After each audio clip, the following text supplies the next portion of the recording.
Hello and welcome to the a bit delayed Final Fantasy, where we last left off. For those who do not recall, the search for the if you guys actually know what it is, I don't spoiling anything. It's an airship, The pre-calamity airship pulling up in Kami's vessel. There was a ship already berthed here, which was flying pirate colors, or more specifically, was a ship that Kami was able to identify as a pirate ship, and thus, for background reasons, immediately opened fire.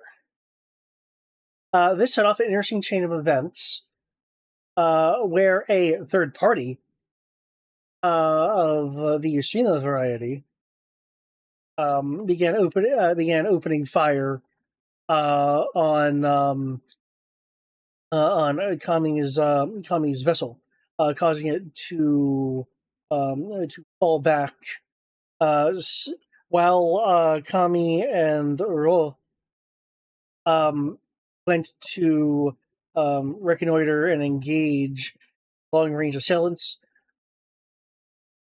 Turbulane was able to negotiate a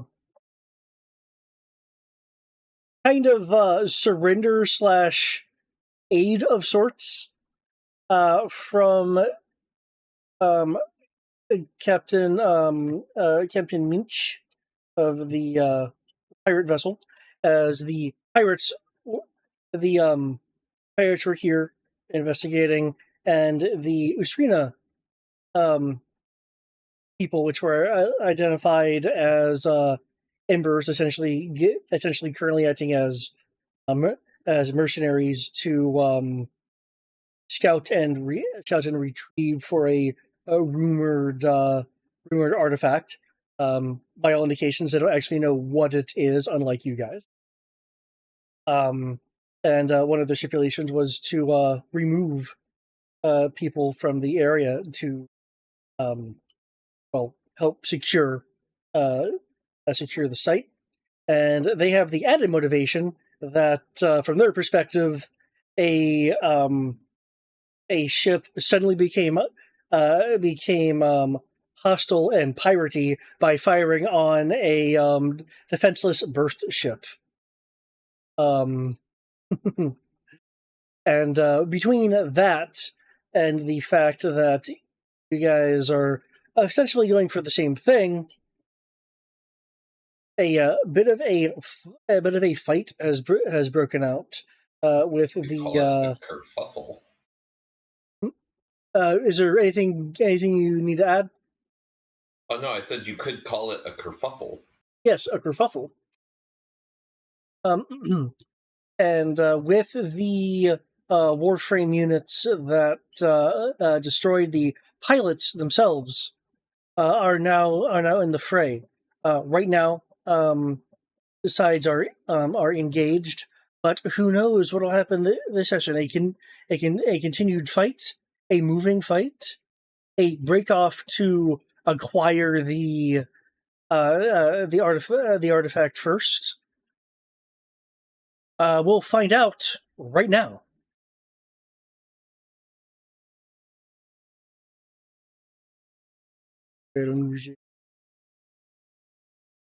And they will seize the initiative.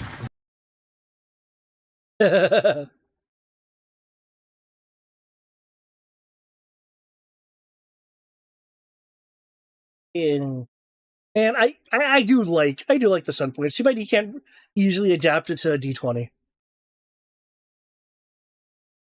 And Ro is untouchable god. For this round. This turn, I see. We roll it every round. Like, I'm good for this round. Next round, it could be total balls. Barring critical errors.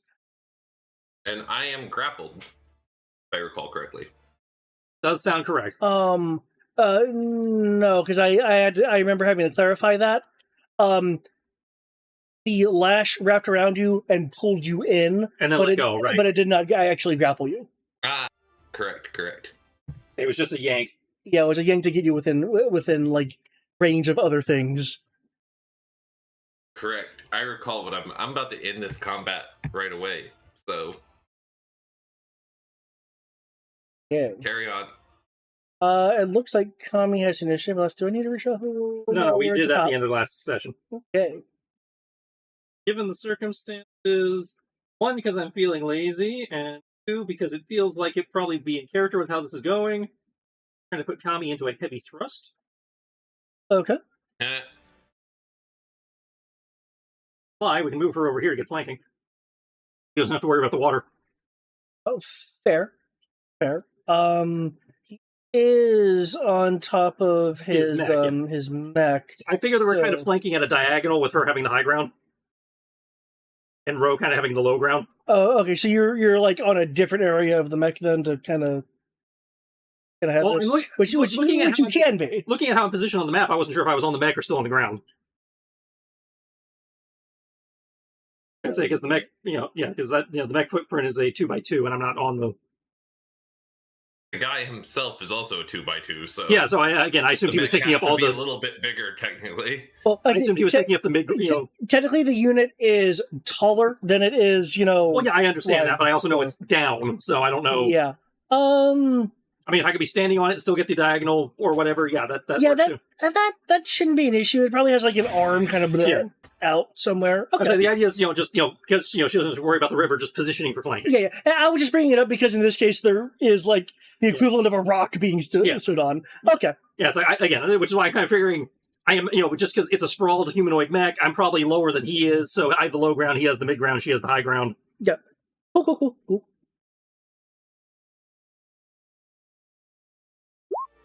Eventually roll that. There we go. Okay. So gains a bonus. All right.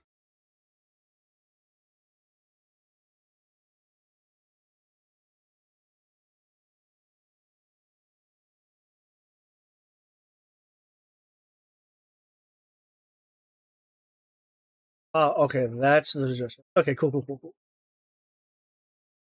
Okay.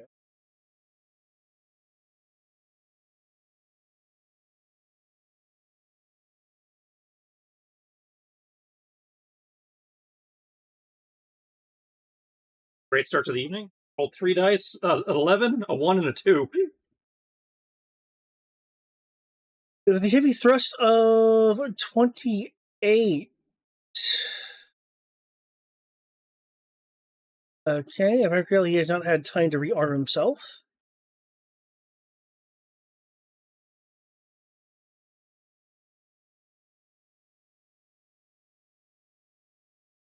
Awesome. Yeah. So, do you guys want to do Baldur's Gate on Friday night? You guys have your thing? What thing? Don't you have supers? I thought Supers was canceled for. I don't know. I'm not in that chat. Nobody tells me. I can check. I haven't seen anything though. I'll confirm while you carry on. Okay, I just having a glance through some stuff here. I remember this guy had elemental affinity, but I can't remember what it was. Anybody remember?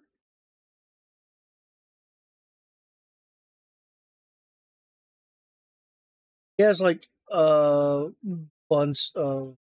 I remember I hit him with something and it was, mid.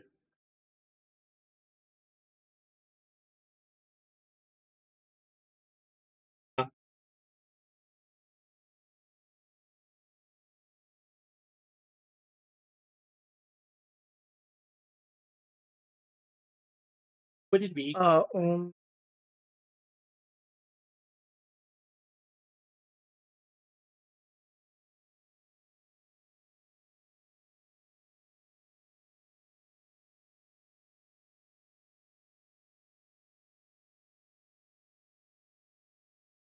okay. No, that's when that. Okay, cool. Okay, in that case...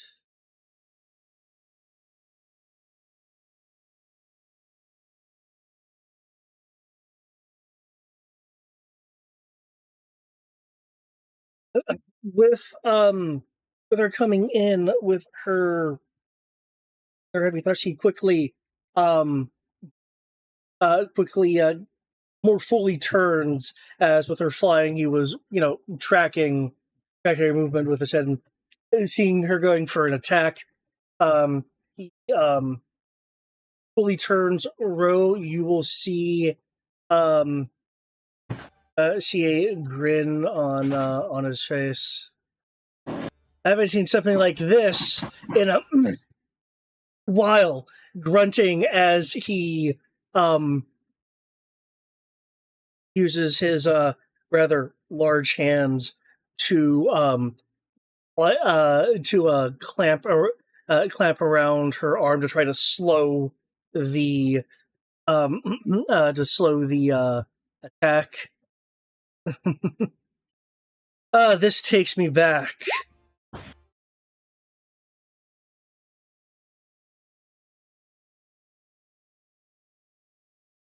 As he blunts some of the damage. Let's see, we have multiple damage ups going on here. We have Protect out of Radiant and then Force. Okay, I seem to remember her thing also having a couple other elements thrown in, but maybe she was doing extra stuff. I know she could do like the smite and stuff, but I was saving the mana for that. Okay. Let me check here. Okay, that's that. Okay. I'm using this. She's still using the Sunblade, so that weird elementals. That's probably where the radiance is coming from. Yeah, that's where the radiance is coming from.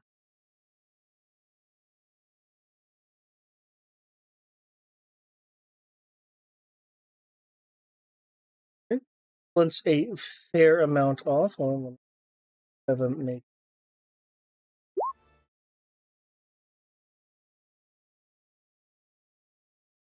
that save, and given that he is now he now doesn't have a drawn weapon, will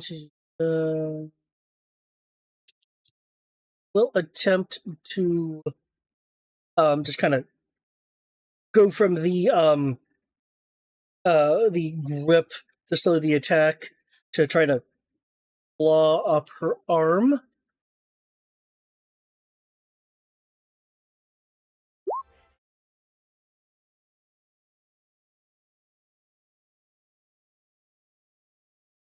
Okay.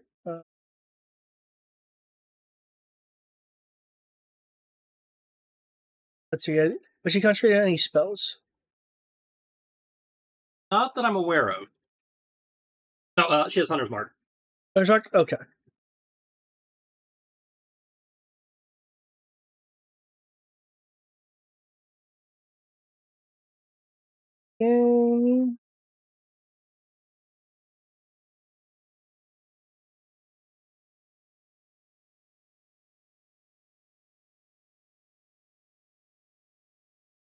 Fortunately, this isn't going to be a spectacular amount of damage.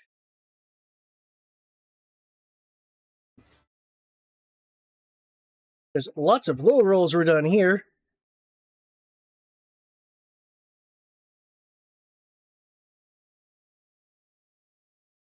Did that roll correctly?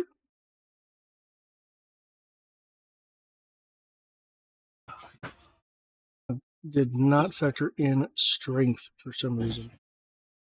Okay, I'm going to roll this again just to see if the primary damage actually rolls. Okay, the primary damage does actually roll. Okay, cool. That's good. I was afraid something broke for a second. Okay.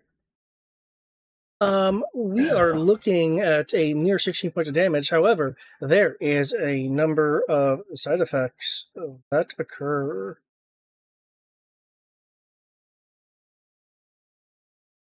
When you make an up attack, that is not second. Okay.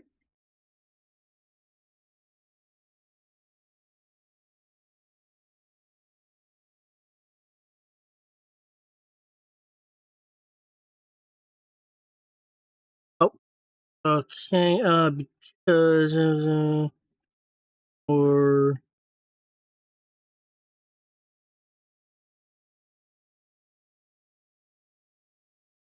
okay, I need to amplify that damage by 3. And she needs to make a concentration check.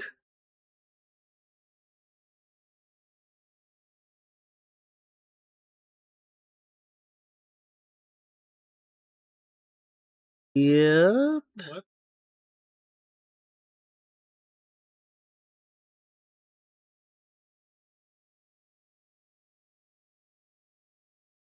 A 17. She only took damage, so that. Due to what he is doing, she loses concentration. Really? The DC was 19. Okay then.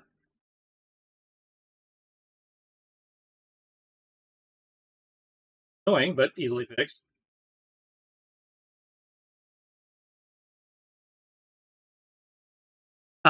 Okay, has Mage Slayer, so that would have been a disadvantage anyway. And she has Warcaster, so it would have been flat. Okay. Let's see. When you hit, technically his claws are not a melee weapon. No, they are an unarmed strike. Yeah, Or a natural weapon. I forget whether the natural weapons count as unarmed. I think they're their own thing. it's a little weird. Okay.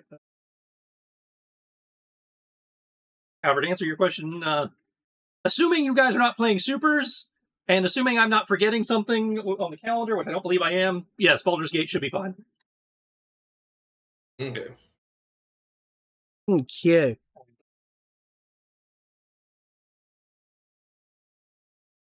Nope. We're clear.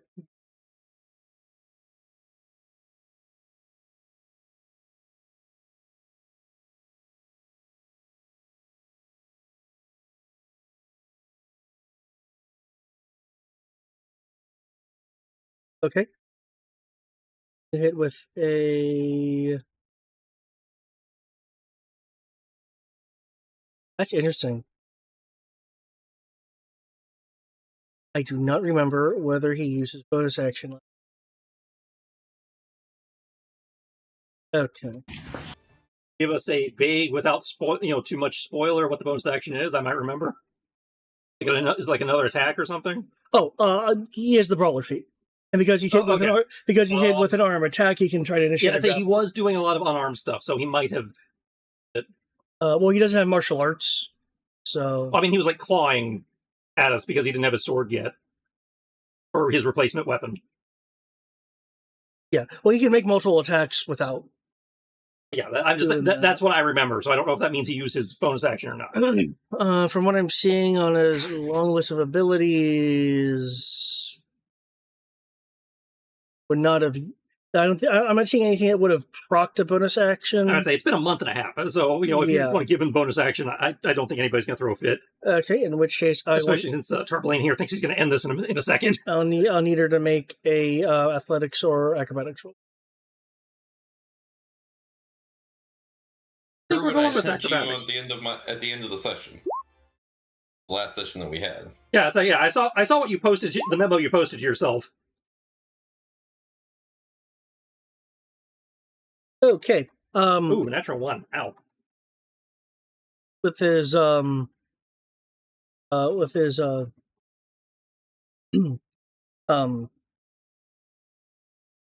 large compared to regular people hand, after clawing up the arm, grabs her by the upper arm in a simple yet effective grapple.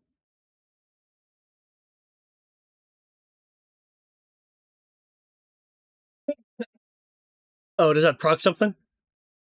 No, I was looking at her sheet to see what she could do on her turn, and I saw a Doom Train, and I just flashed back to Spoonie, like, summon Doom Train straight up his ass. It's like he grabs her, she smirks, and then just runs him over with a train.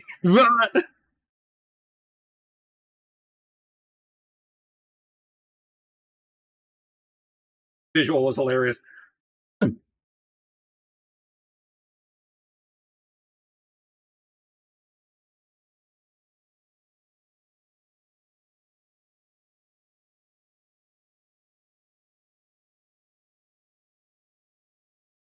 Okay.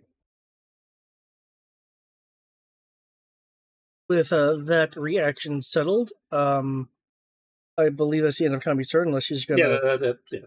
Okay. In that case, it is time for legendary actions. You're gonna do this? You're really gonna do this to me? Right before my turn? Right in front of my salad? Well, I mean, if it's the only turn he's going to get. That's fair. I apologize to your salad. It does not need to see this. Are you familiar with that reference? Your salad? The reference, really? Right in front of my salad? No, I'm not familiar with that one. Okay, it's not appropriate for the other platform for sure. Probably not for Twitch either. So remind me off the stream. Okay.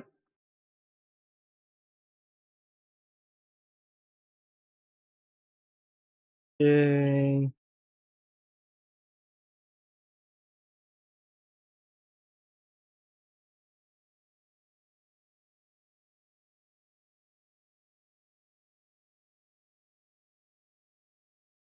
I can't do that. I can't.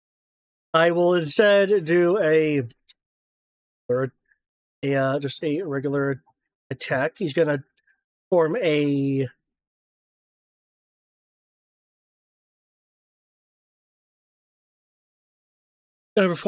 kick at the roll.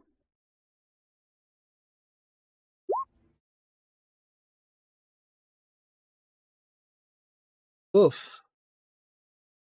For a 15, that definitely misses. Okay, Lurin, who is currently engaging Arbelane. Let's go too far. There we go.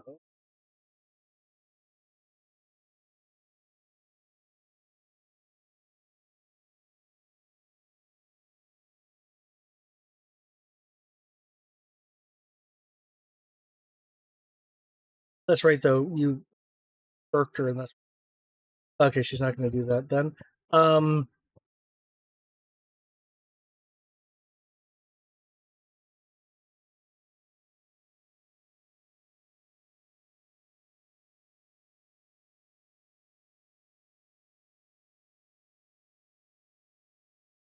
She is going to strike out with her bladed chain. I recall my chance he was going to try to dip it on her turn, but she has aborted that and is going to go just for a strike. A 34.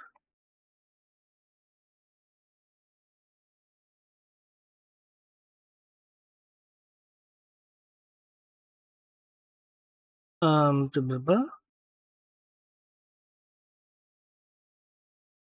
You know what? Instead of, given that you've shown yourself to have wings, instead of attacking to cause damage, she'll attempt to wrap the bladed chain around you in a grapple. So I will need a acrobatics or athletics roll from you.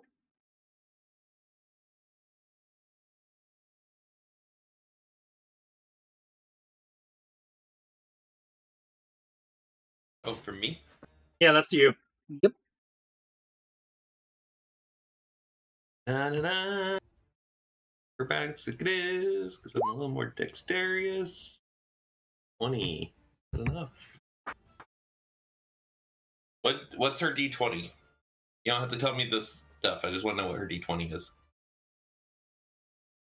Given that she's using the weapon, I believe it goes to her weapon roll. Her D20 is a 19. We're gonna re-roll that. Okay. Let me roll it. Use that luck. The 9. 9 plus her modifier is 24. Fuck. Well, that's not. I can only do it once. Okay. Given that was just a quick, thing with her on top of the tree. Torbelay.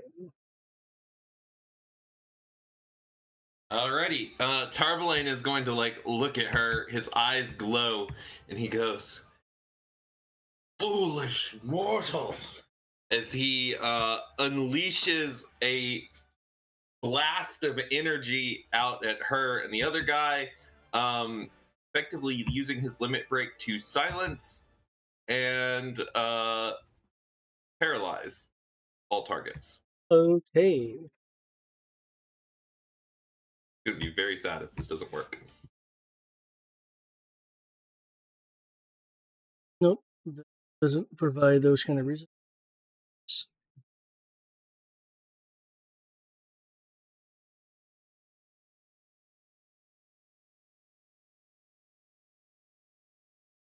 Nope.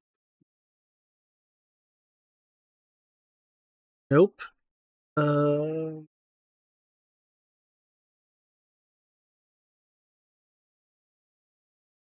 Okay, nothing there. I don't think they have anything that can shrug this, especially with it being a limit break.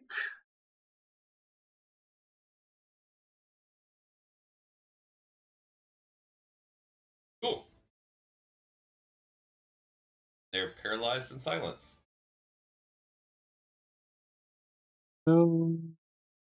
Grandmaster will help you here.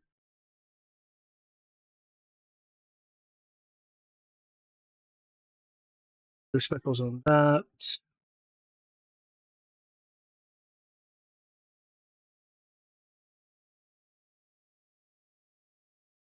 That is not, limit breaks are not spells.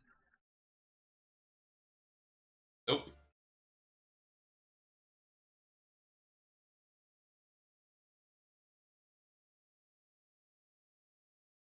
All that requires attacks. Okay. Okay, yeah. Paralysis.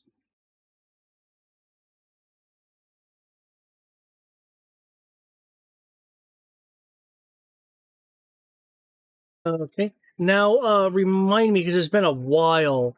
I believe we had ruled that there was a duration on this. Yeah, but I believe it was proficient turns. Rounds, rather. Okay. I believe your proficiency bonus is at 6 given levels. Gotcha.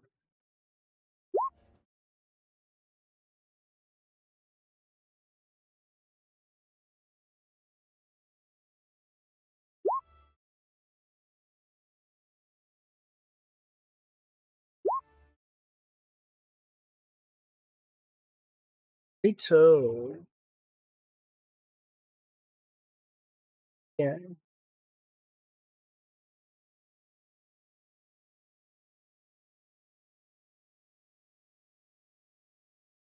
So,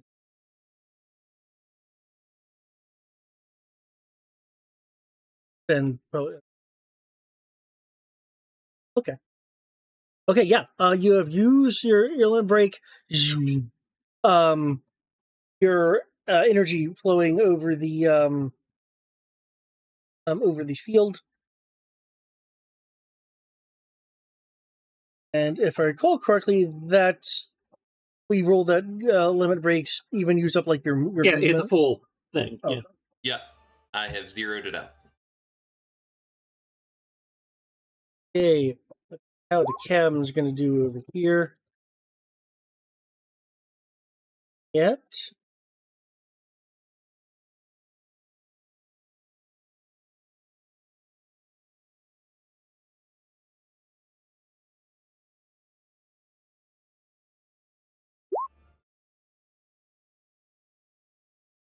Okay.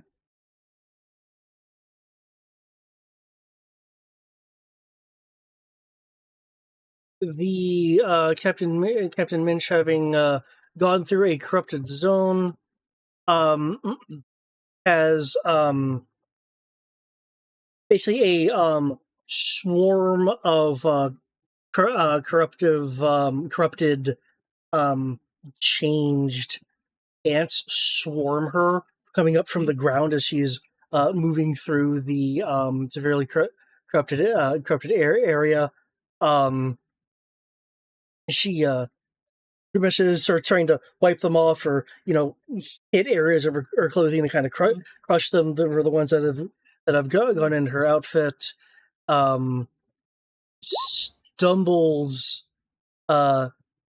Stumbles out, having taken damage, as if these ants have left lots of tiny, like, burn marks on her. So, quite literally, fire ants.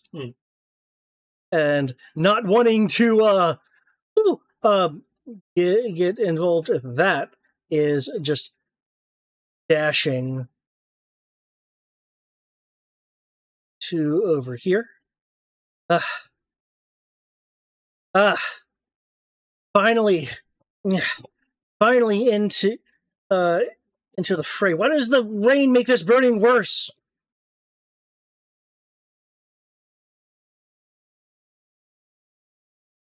Well, they seem to be having... Did I miss everything?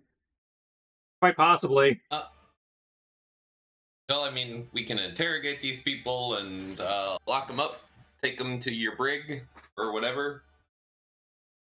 They did shoot at your ship after your ship shot at our ship, so I don't know how I feel about that. Wait, you're proposing locking up the legitimate authorities and putting them in the pirates' brig?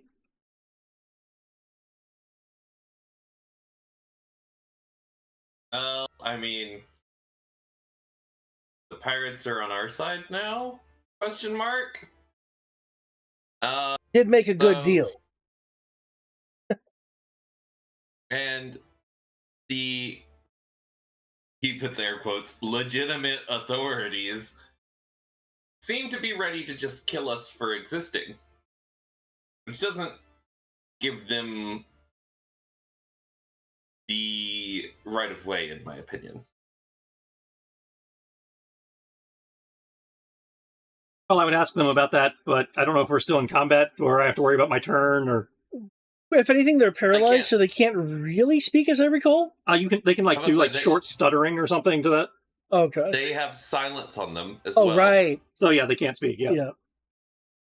So, because I feel like at this point, by not stabbing them, we have made our point. So maybe they'll be open to talking.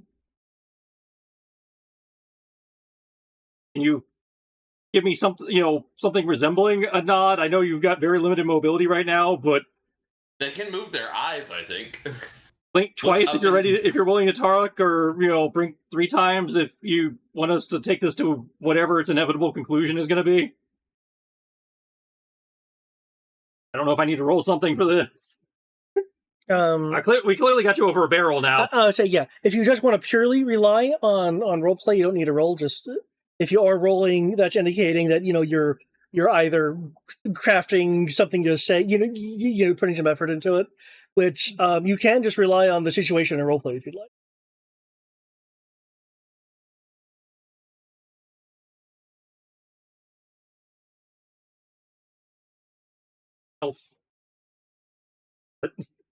I think there are some classes that do that, but there are. I'm laughing because if somebody else was doing the talking, I give them a bonus, but I don't give me the bonus. Yeah. I presume you're talking with a Sarn, given he's the one in front of you, and his partner's up in a tree. Yeah, I can't really. Clearly, been a misunderstanding here. Maybe we can toss you in the brig and deal with it later, but nobody needs to die today. And to confirm, you're wanting them to basically abandon their contract and stand down? No, not even abandon the contract. Just because they were just told to guard the area, right? They were told to clear out the area and see if there's, from their standpoint, there's a rumored artifact. Right. They were the competing excavation team. Okay, so yeah, so it's like okay, you lost. No shame in losing. You probably refund your fee if you're worried about that. No reason for this to continue. Again, nobody needs to die today. Can we just call it? Can you just concede at this point? Because you are clearly locked down. You are not. Yeah, Ro can refund your fee. I assumed that was coming out of my ass. That. I mean, it definitely wasn't coming out of mine, and I don't think Tommy's going to be fronting the money for it. Tommy's probably annoyed that I just ended the fight this way, so. She's either annoyed or she's about to stab the paralyzed person. It's one or the other. You know what? She's got this drool coming out of her mouth right now, so I just don't think she's going to do anything about it. Okay. And it's like a bleak once for yes, twice for no kind of thing? Yeah. Since I got the body reading stuff, even paralyzed, I imagine I can figure out whether it's a legitimate blink or a blinking for telling me what I want to know. Given that there's paralyzing going on, if you're wanting to insight checks would be at disadvantage if you're reading body language. Considering there's not a lot of body language to read if they can't really move beyond twitching. Now, you say disadvantage. I say flat. Ah, fair.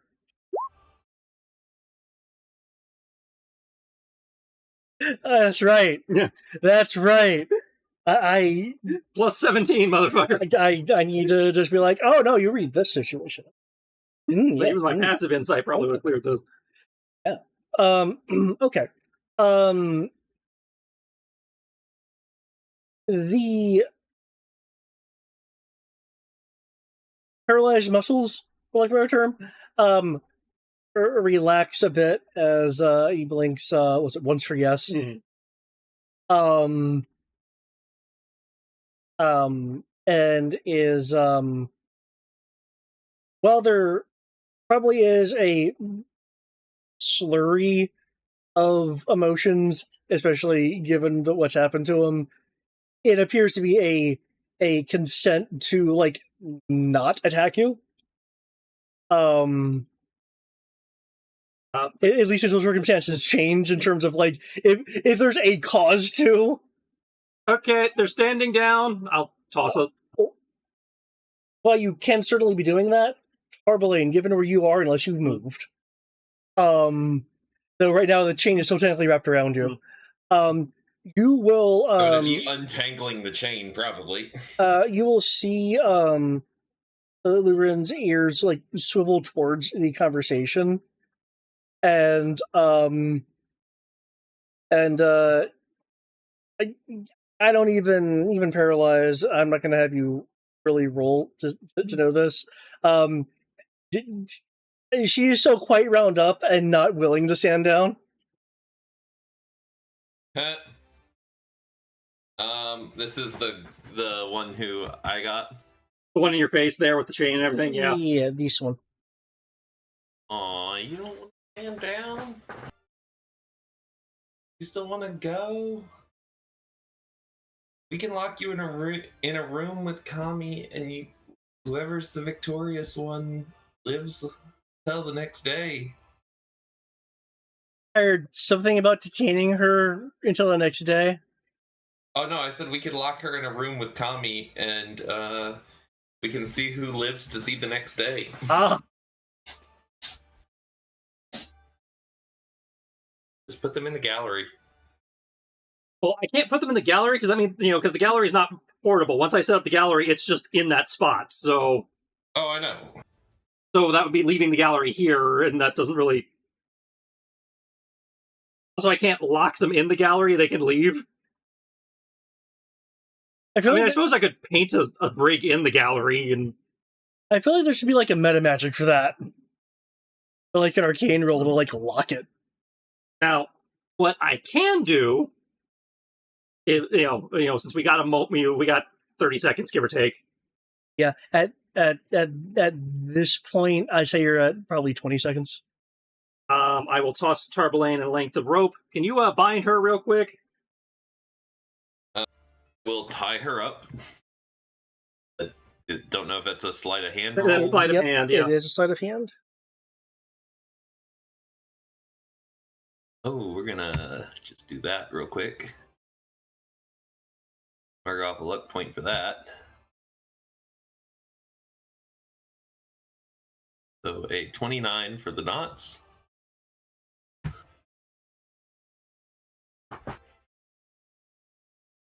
Given that they're paralyzed, I believe they should automatically fail this. Once they are tied, I will open a tree and push them through to send them to the Narnia's brig. Since the Narnia counts as a plant. Yep, I do recall it counting as a plant. Stick your head through and make sure everyone knows that there's prisoners in the brig. I'll do ascending in a second. Can you push yours through while I'm doing that? Yep, pushes it through. Where did you set it up? There's lots of trees here. It's just probably the one that she's up in, so it's easy for him to just push her through. Oh, okay. And I take it then you're trying to move like lift and move a Sarn. Wind crystal. Okay, I'm only it's just like if you only have like 20 seconds, positioning matters a bit more. Yeah, no, the wind crystal has enough shove to eat him through.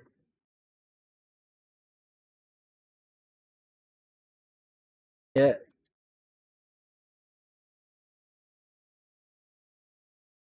Yay, problem solved. Sending to Trelane, and I know it's not Lane. It's just Lane. Yeah, it's just Lane. Sending to Lane to let him know, embers, we're detaining some embers in the brig, just put some, people on and keep an eye on them, make sure they don't do anything, Need to have a chat with them later.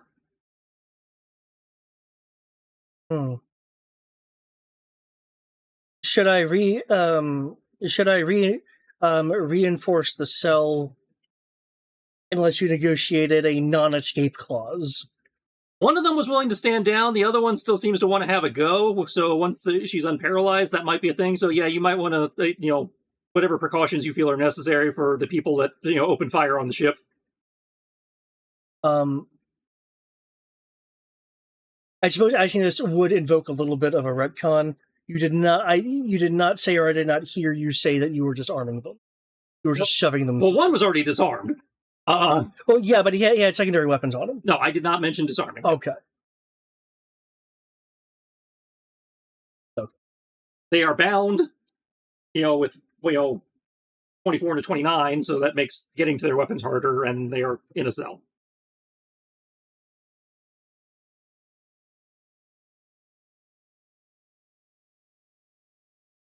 To be dealt with later. Given the exhibited strength, it's entirely possible that a Sarn could break the ropes unless they're unusual ropes. Well, yeah, but he's the one who agreed to stand down, so I'm not worried about him.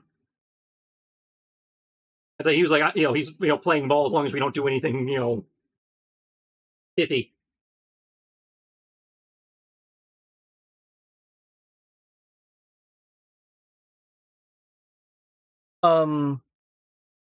Because you guys did have a chance to see them without them, trying to evade and do other such combat maneuvers. You guys are aware that they do in fact have a lot of both nethicite and augment gems on them.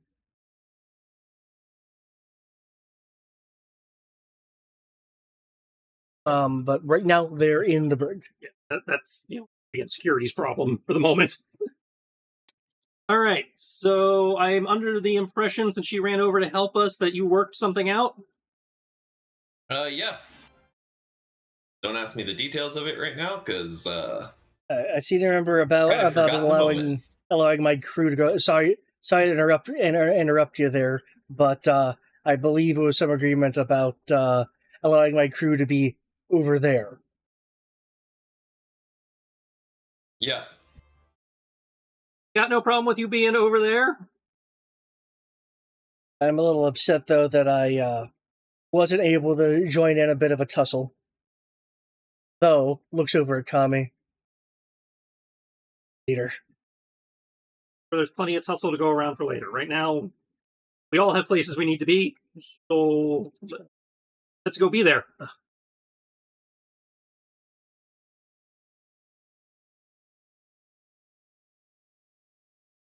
I believe what we're looking for is in that general direction.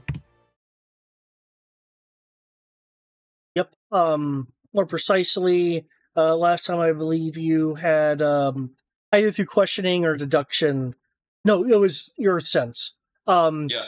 You are aware that there is a cave network of which you can see the entrances of. So it's, for like a term, buried, but you can just go in through any number of entrances. Yeah.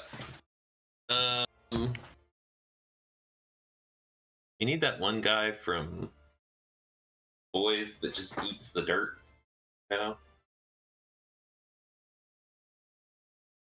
Anyone know what I'm talking about? No? Watch the boys, so no. But don't you have the Earth Crystal that can move dirt? Oh, yeah, no, I mean, up to a certain amount. But yeah, I guess we make our way back over towards this camp. Is this camp the pirates camp, or? Yeah, it was the pirates' camp. Okay. Let's make our way back over towards the pirates camp.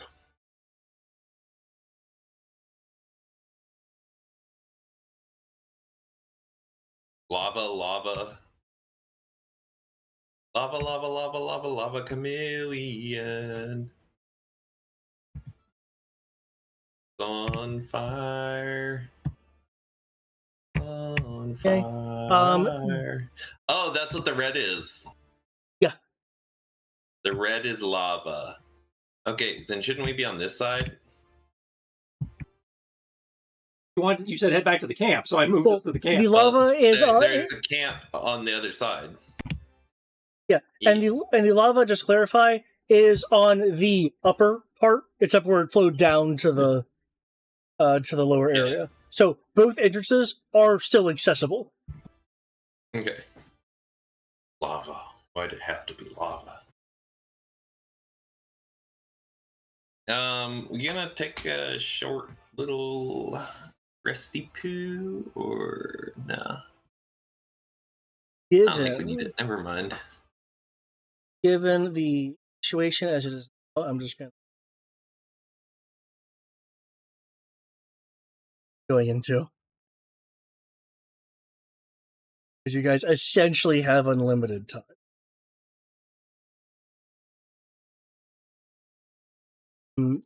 Actually, let me.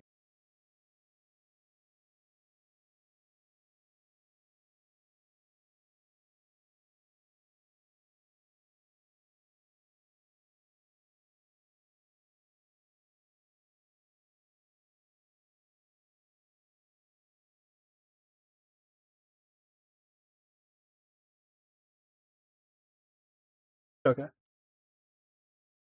I just wanted to see if Liberon could be talked down.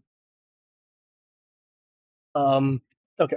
So, while I will not have your tokens on the map, because again, I'm presuming you guys can just scout to your heart's content, and with the Earth Crystal, you're able to kind of determine where Fleer was anyway. So,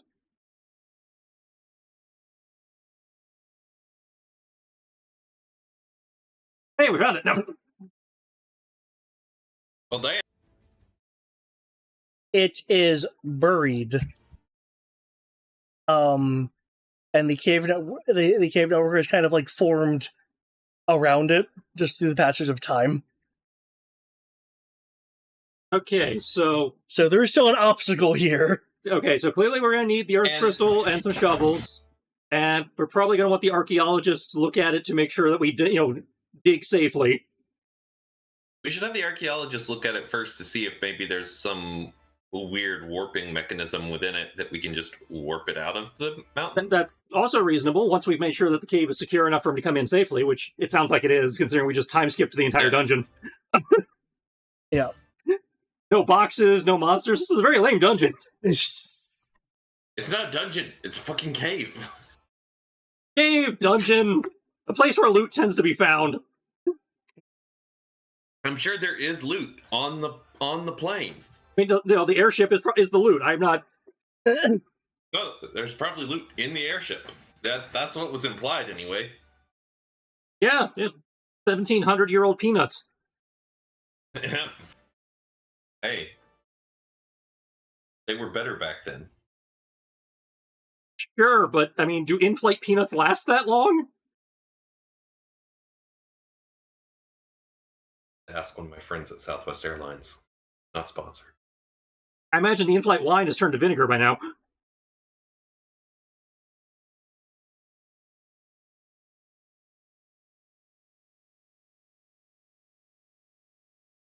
Yeah, let's definitely bring the professional excavator in here to take a look at this. Probably ought to bring Zasha down too, since he did a lot of dungeon and relic delving, so he probably might be able to weigh in.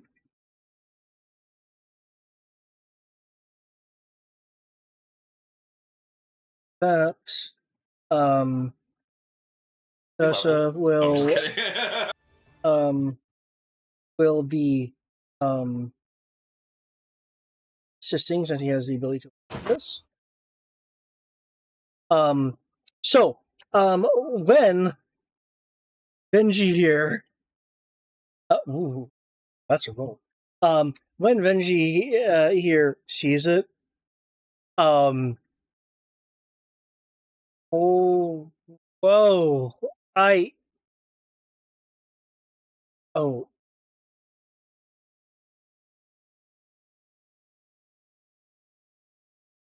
was I drugged? Am I drunk? Is this here? This is the guy who we had to convince. Yeah. And we kind of strong-armed into this. Yeah, you knock on it. But yeah, as far as I can tell, ting, ting, ting, it seems to be here. I told him who I was, right? I believe you announced yourself as Tarvalane. I believe after your demonstration, he was more inclined to believe you. Mm-hmm. Did you fucking not believe that we could find something like this?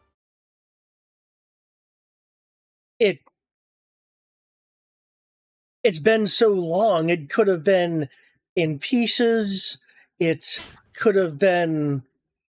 But we don't know how many pieces thought. It's in. It looks mostly intact, but there might be some problems inside. Well, at least from the exterior, it's looking like the walls and stuff formed rather around it, but there could be like a stalagmite or stalactite or something that has jutted into the hull. I'm not sure if something like that could even pierce a hole like this, but clearly it suffered some form of crash, given some exterior deformity that I'm seeing. Well, I imagine that we'll want to do a full inspection of the inside of it, and then once we've got you safely into the engine bay to make sure the engines are working, perhaps Ro and I shall go excavate the external, just make sure that there's no piercings to the hull or anything like that. I can break up anything that's in the way. Ro has mending, so he can fix a little hole in the hull. It'd be grand, right? It hasn't been too long that we won't be able to use mending on it, right?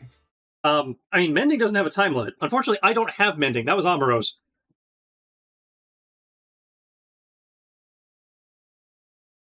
Bring me the mutt.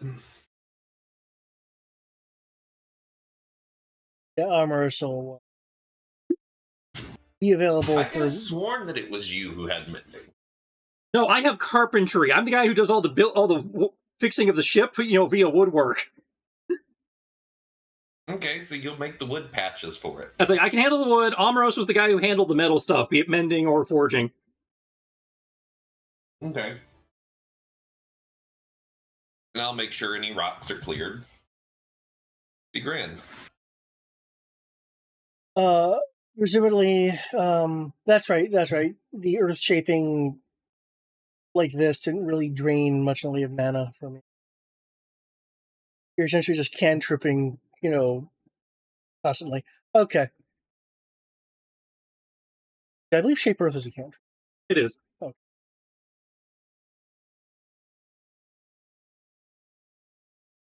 Okay. As it sounded like you guys were gonna let him, survey. We're taking a minute just to make sure it's safe, and then and make sure nothing is going to jump out. And go. Blah, blah, blah.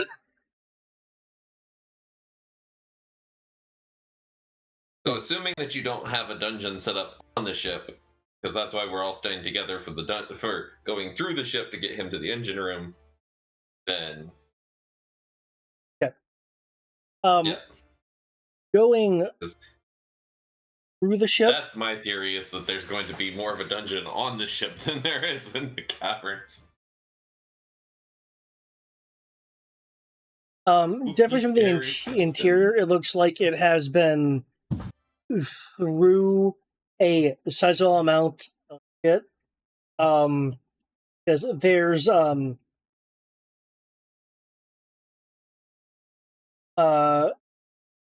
like things venting, excuse me, a very low amount of energy humming through this thing, as like there's occasional gouts of sparks and such. As a matter of fact, as you guys are going through one of the hallways, which is of a gold and silver aesthetic. Okay. There is a humming noise that you guys can hear, and a area behind a wall starts to rattle, and then another area behind starts to rattle. Anyone that has experience with maintaining magicite powered or Ustrina make equipment will be able to recognize the sound as a kind of pressure buildup. So multiple areas of the hallway you are currently in sound like they are going to be breached soon by some form of pressure buildup behind the silver gold fading of the. So that is something that needs to be dealt with. You can try to have your ancient tech people try to something to fix it. You can try to vacate the hallway.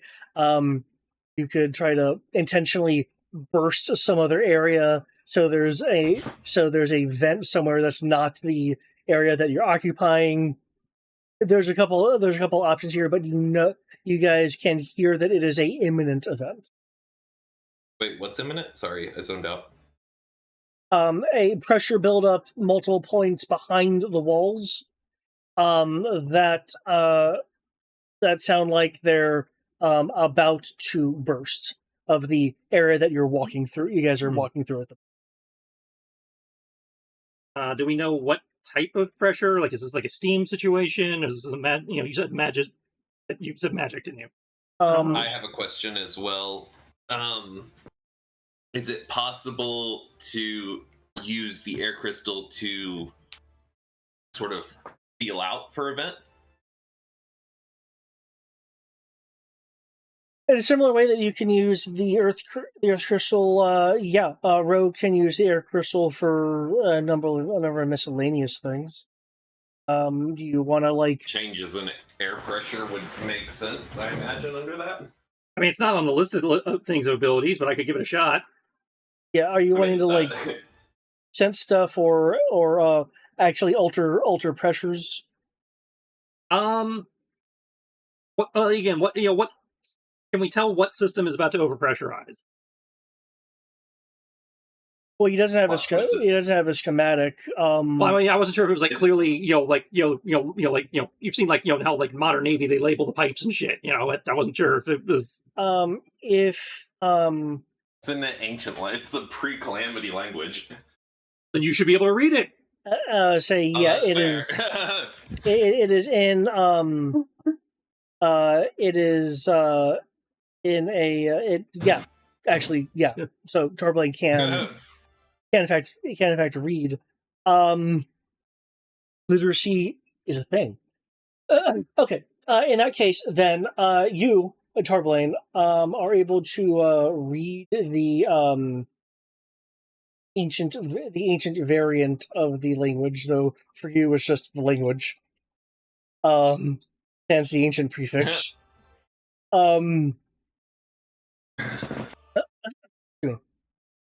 This Yeah. says wastewater pipe. And Oh, so shit. it is. You utilizing air pressure to move the water or liquids. And pressure indicates steam or pneumatic air pressure or something, whatever they're using to move stuff through. Yeah, there is air pressure is what is being used for this. Now the means it's producing the air pressure you guys are unsure about. But okay, it's 1800 years of feces that have been decomposing, and we just happened to come in on because we opened the door. It shifted the pressure just enough that now the feces are going to explode. so in that case, feeding off of Turblaine's idea, Ro is going to try and focus on redistributing the air pressure so that it's coming through at a rate that is smoother for the system. And while he is doing that, Tommy will use the water crystal to try and adjust the temperature of the stuff in there, because in theory, temperature adjustment will also help with pressure. okay, I will count that as an assistance to you. Which is what I figured it would be. What the hell do I roll for this? Arcane. Kinda? Yeah.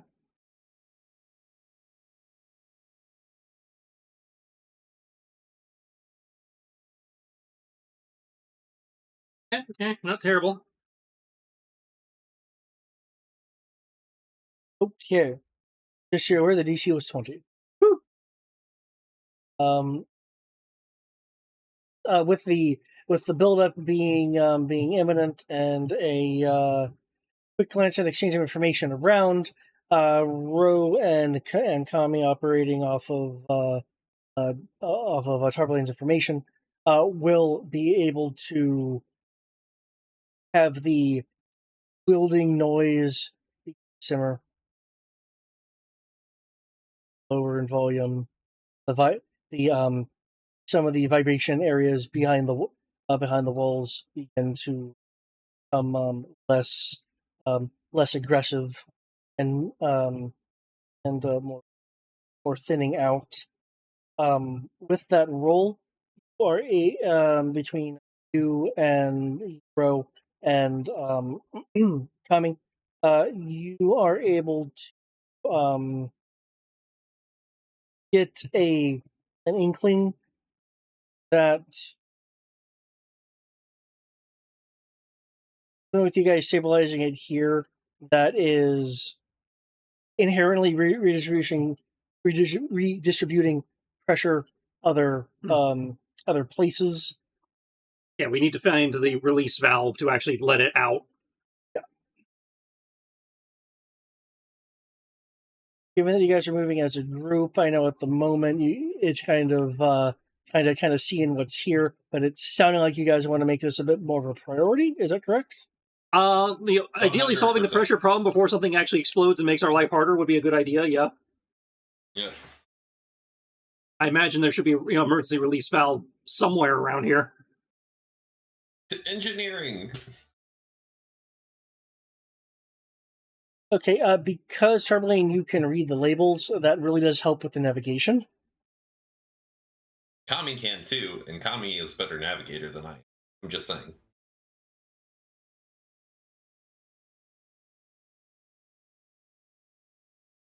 Both? Okay. You guys are able to somewhat slowly, because again, you're not familiar. Well, actually, no, I take it back, actually. As the Heroes of Light, you would be familiar with this design. Yeah, we had a flashback here. Because this is the airship that the previous Heroes of Light were on. The Princess's airship, yeah? Or the Queen's airship. Queen's airship. The Queen's airship. Although, technically, I don't think it was in my flashback. The Tarpaulin is actually... Well, I guess we've had all the flashbacks. I don't know. Weird. It was the Queen's airship, and I guess Zasha was the Moogle, was the guy maintaining it. So between the two of them, somebody should know where a valve is. I need a carrot.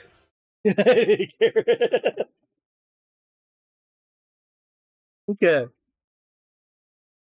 So with that, you guys are able to navigate to the engineering area.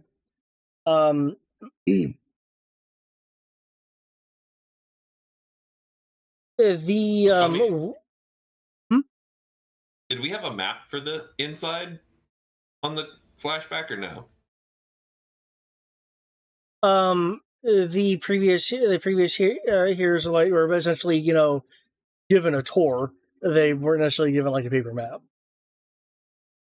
No, I meant us as players. Not.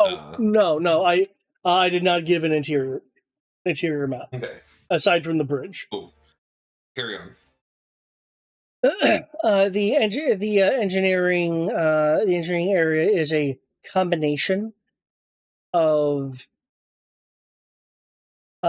some well, actually, I don't need to describe it as shiny silver. Chromed areas intermixed with crystals and lines of like fused dust wirings. The section is a little bit of a maze with equipment like jutting as like pillars here and there. A bit of a exterior spherical area where a platform which you guys are on is in the center that has a lower level to it where there's stairs that can go down down to it to some different areas.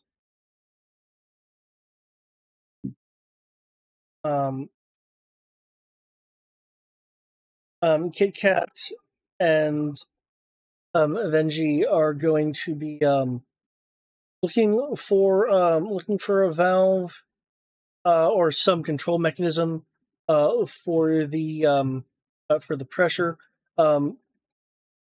Arbelane, are you wanting to help them read panels and items, or are you going to want to do something else in engineering? No, I'm going to help them read. Help anywhere I can help. Bro, how about you? What you're wanting to do here, given the situation? Beyond finding the valve, trying to find that valve release or whatever. Well, I was including that. I wasn't sure if you wanted to, given the amount of people helping with that, I wasn't sure if you wanted to help with that or do something else in the area. Okay, well, if we got a bunch of people on that, probably not needed. So he's probably more focused on making sure nothing pops until they find the valve. So still continuing to work with Kami to keep things flowing smoothly. Okay. So they have the time they need to find it without wheels flying off and hitting people in the face or whatever. In that case, I will need another Arcana roll.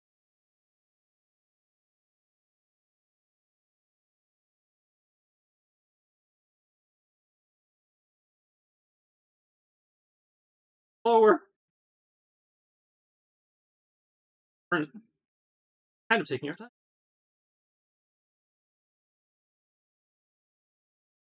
Guidance. Ah, yes.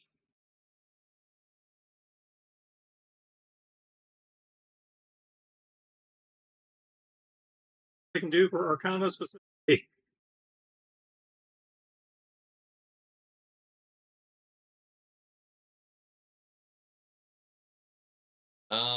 I don't know if I can give you a luck die or not. I mean, you have given them out before, but If you have any, you can I can do. mark it off and hand it out if you'd like. Okay, if you want it, you can have it. that's what, a D10. 10? Okay, that should... I'm currently standing at a 16, so between a D4 and a D10, I hope that would... Unless Roll20 treats you like it treats me, it should be good. And even then, I might get a partial success out of it. We're good.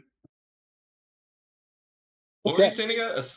You rolled a 3 and a 9. You rolled one below perfect on both dice. With a surge of luck, moving through two of you. You're able to sense, more specifically, Kami was able to sense above the dome of the hearing section was a particularly heavy pool of liquids that must have just been collecting into a sizable amount over the long time span, with the pressure system not able to actually move it. Hey, who abandoned ship without remembering to purge the septic tank before they left? That's what I said.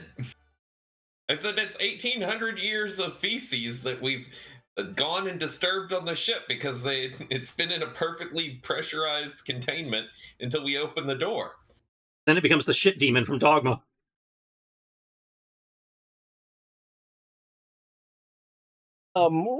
With your mutual controls over your elements of air and water, respectively, you're able to quickly disperse liquid, or it becomes an issue actually balancing out some of the other pressurized areas. Between Tarbalane's translations and Avenji's expertise, Tarbalane, Avenji, and Kit Kat are able to find the life support control system.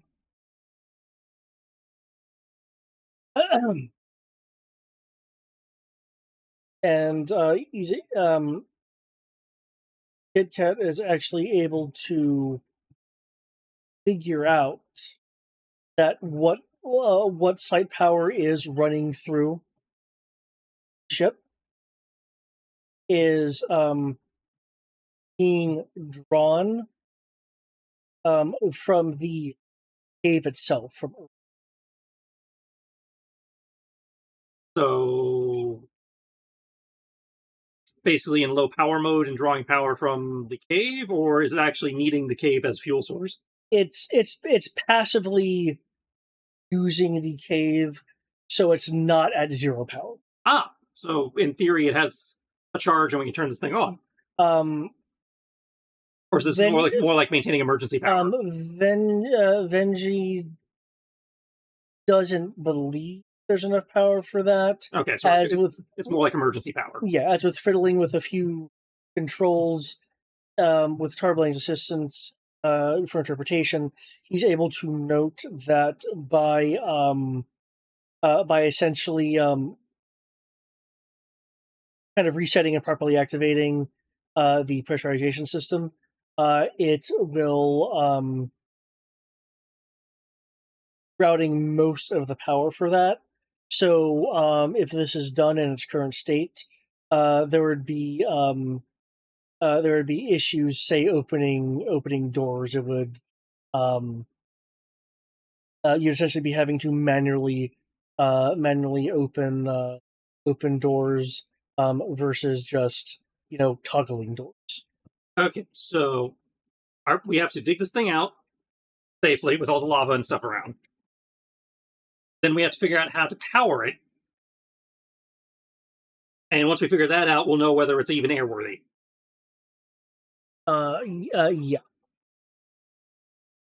Okay.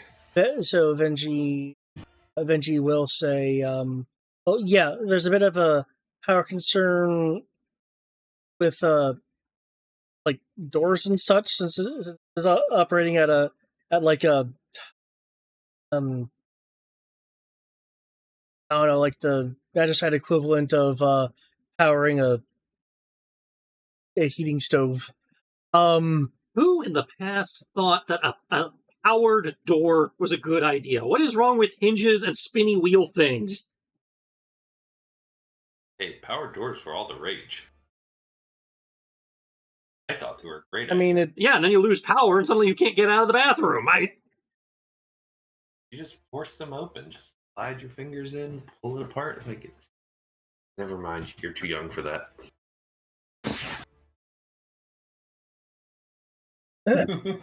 Unless there's going to be an objection, Venji is going to fully reset and power up the pressure system. Yeah.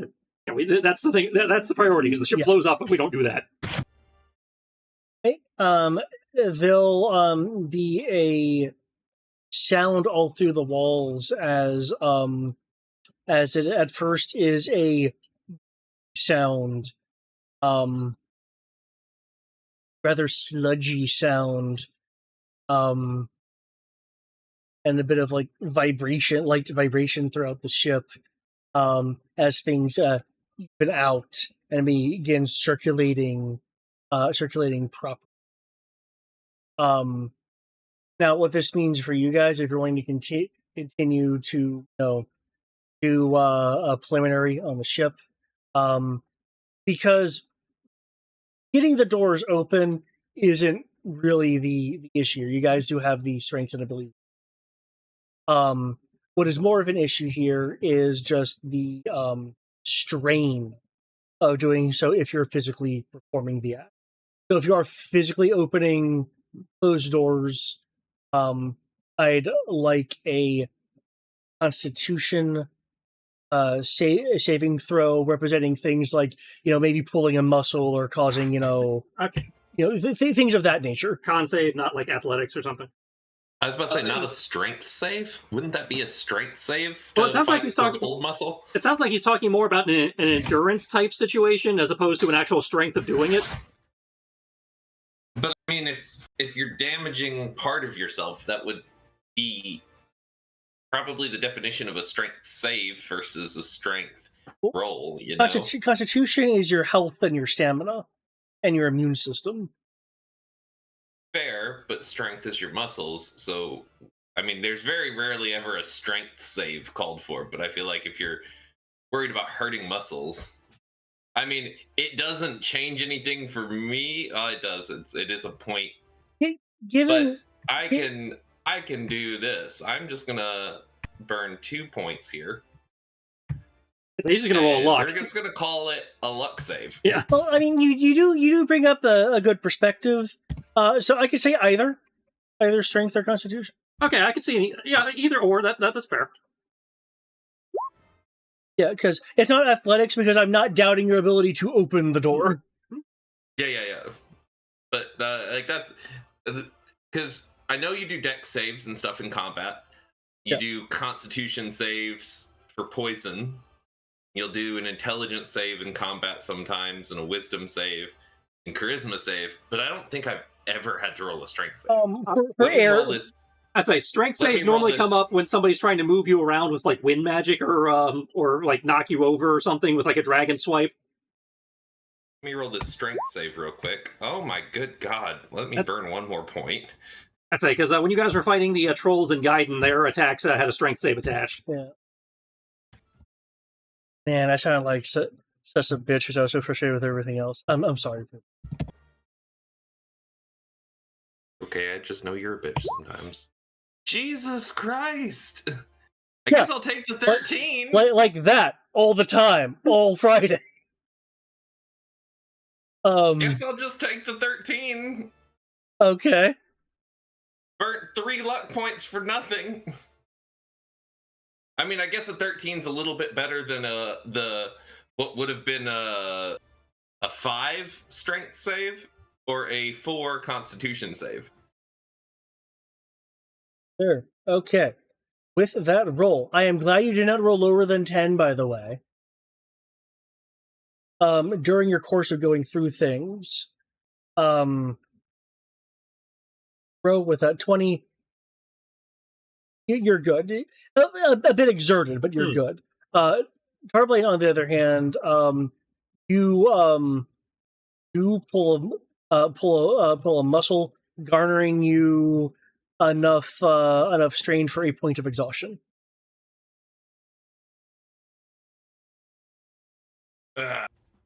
That being said,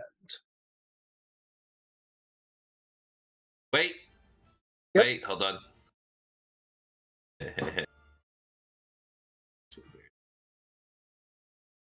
Scrolling. If you fail a saving throw or miss with an attack roll, you can roll 2d4 and add it to the total, possibly changing the outcome. Favored by the gods, motherfucker. Okay. 13. 2, 4. Fine intervention. 19. Is that okay. what you seek? Calling upon the divine powers within you. You're able to rewrite what just happened, alleviating you of the strain. I only did that because I realized I had it as I was scrolling down to take the exhaustion. Which I didn't actually need to scroll that far to get to, but for some reason I thought it was under that.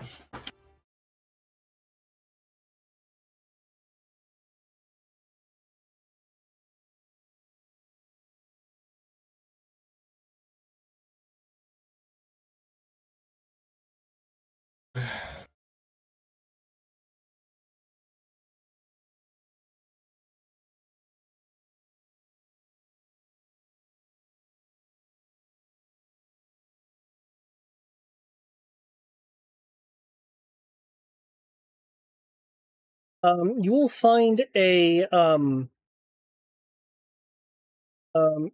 bay for which the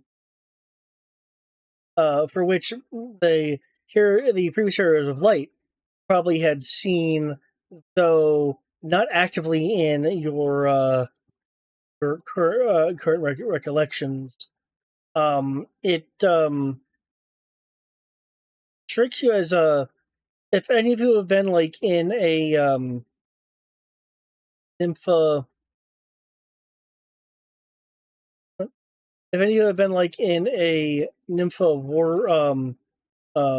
warship, not.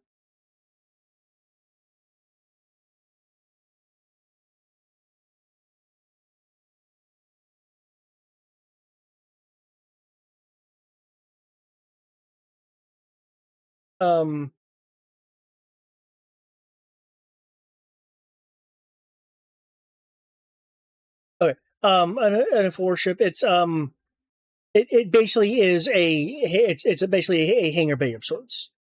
Except it is not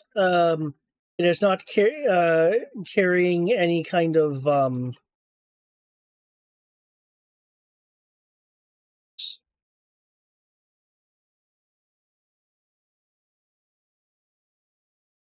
But instead of carrying anything that has like a Levystone stuff, or instead, that is also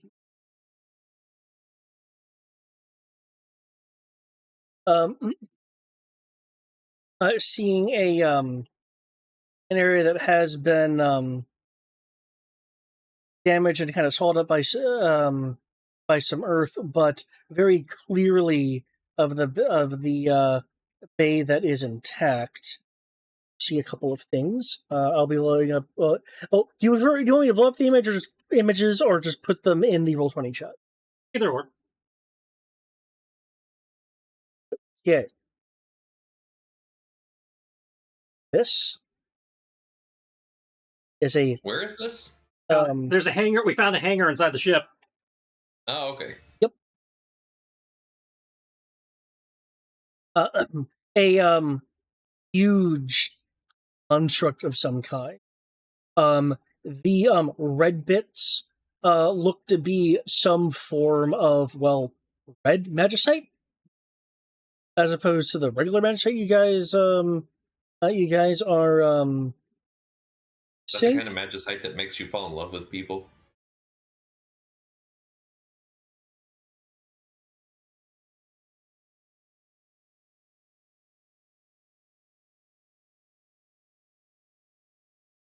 Okay.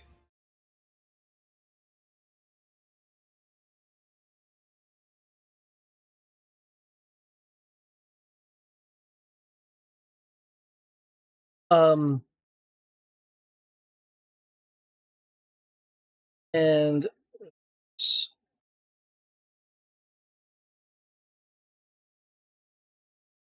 Mechs or droids, you think?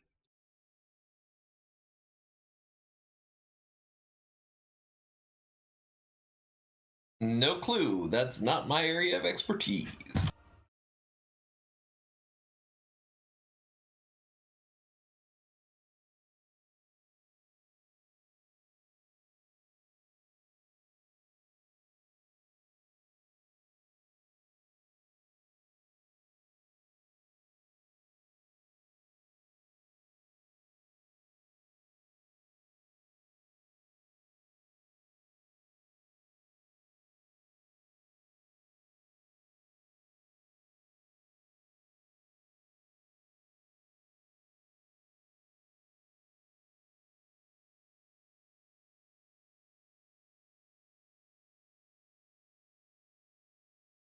if you are asking Benji, he actually is having a little bit of a shrug, going, this must have been where the Ostrina were inspired of their design. I haven't actually seen these before, but given the just general concepts of construction,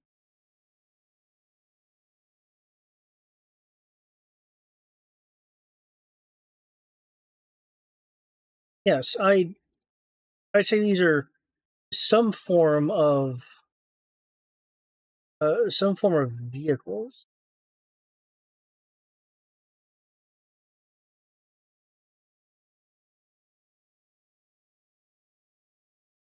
Check them out.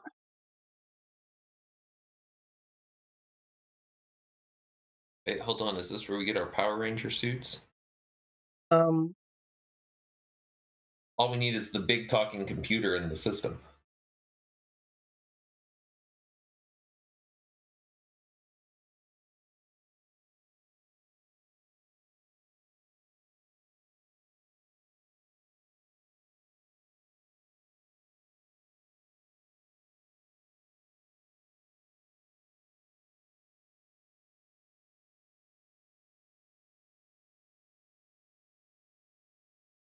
okay. If you guys are investigating these, are you actually trying to get into the alleged cockpit, or are you just kind of doing an examination? Let's start with an examination. Okay.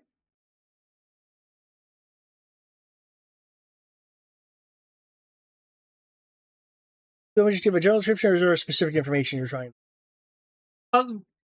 He said vehicles, like so these, when he was guessing they were based, what the Astruna were basing their shit on. So again, confirming he's like these are like mech suits or tanks or what are these? Yeah. It's like does that look like an access hatch? Was In which case, I would need an intelligence roll if you have smithing or tinker's tools proficiency. You can roll an intelligence based one of those instead.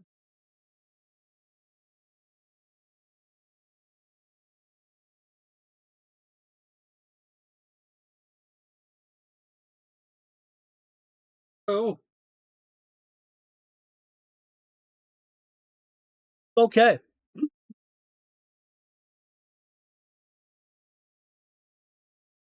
it is. I guess we'll find out by opening up. Whee! All right. Are you opening up one randomly, or is there a particular one you're wanting to? Do you want me to have the images up again? There was the yellow one, and then the kind of small or looking like samurai looking one. Yeah. There's this one, and there. Let's start with the second one you did, the one that looks more mobile suity. This one? Yeah.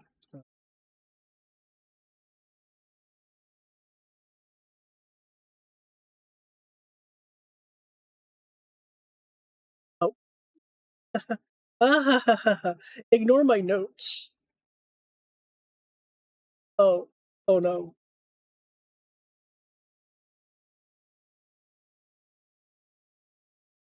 Imagine these are similar to the Kavara we found at the other place. Yeah. I just realized. Okay.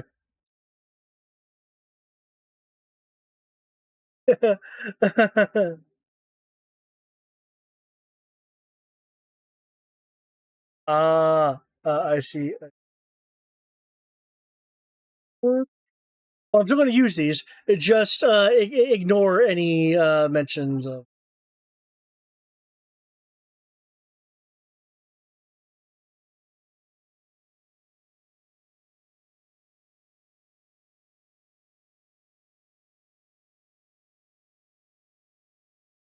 Wait, really? Really?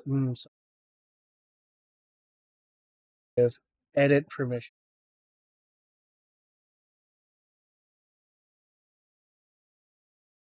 Should then have access to the sheet itself.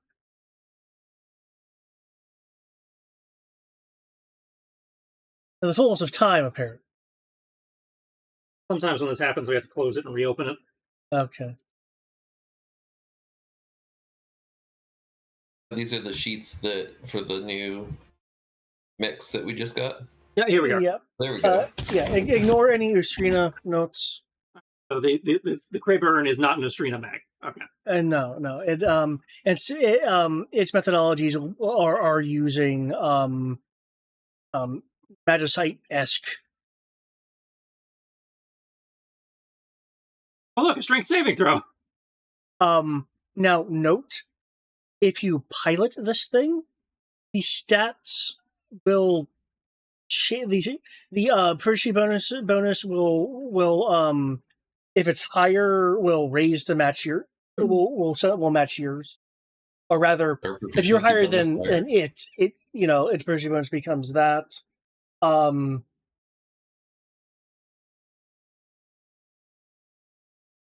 Our proficiency bonus is 6, yeah?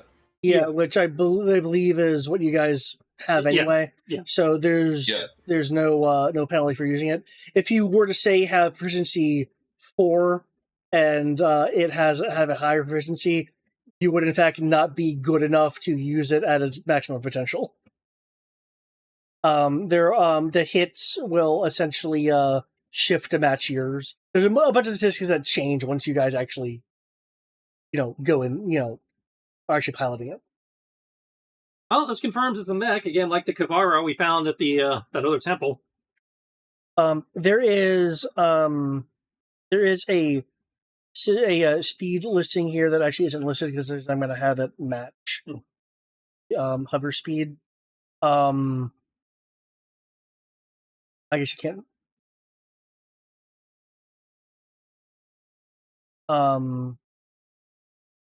It has what you can make out as a multi-directional engine system. Whatever that means.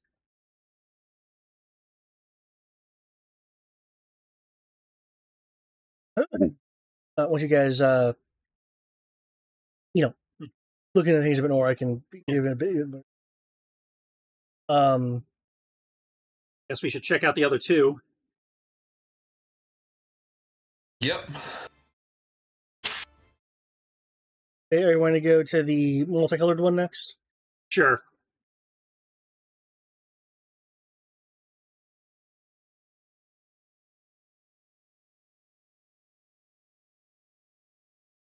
These would have been very handy if we had had them to fight the other guys.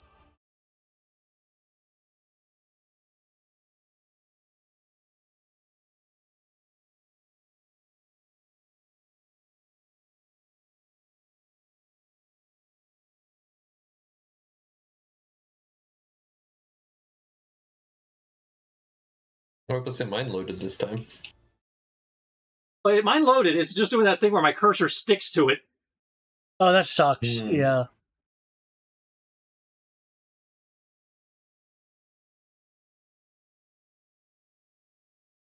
But we don't know. Well, that's bad. We do know some, but no, we don't know anybody who uses a pole arm. So this one's less you. Well, if you're proficient with martial weapons, you can. Well, I'm just. Do I have martial weapons? I doubt it, given what you are. I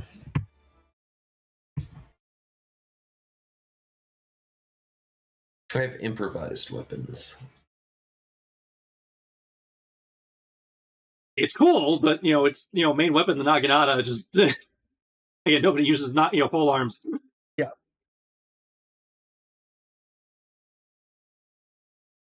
Yeah, that just leaves the yellow one. Yeah. With the red magicite. Yep.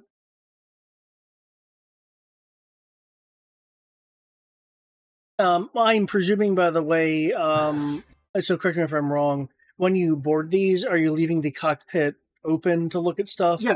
Okay. This one only has a proficiency bonus of 5. But ours would become 6. Yeah. Yeah.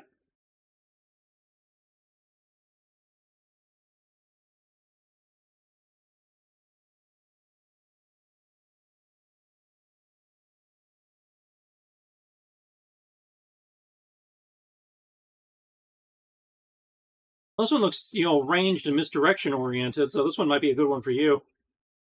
Yeah, that's just what I was just thinking too.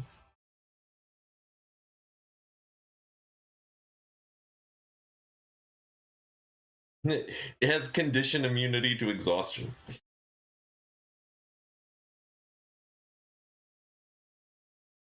Yeah, because they're constructs. They can't get exhausted. That makes sense. Makes sense.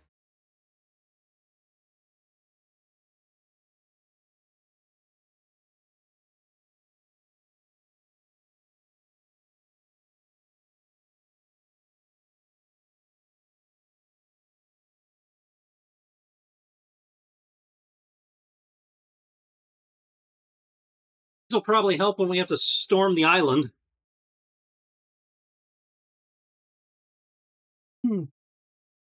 Yeah. We also have the Kavara that that can supplement it. Yeah, you can don those suits and be in. We can layer these bitches?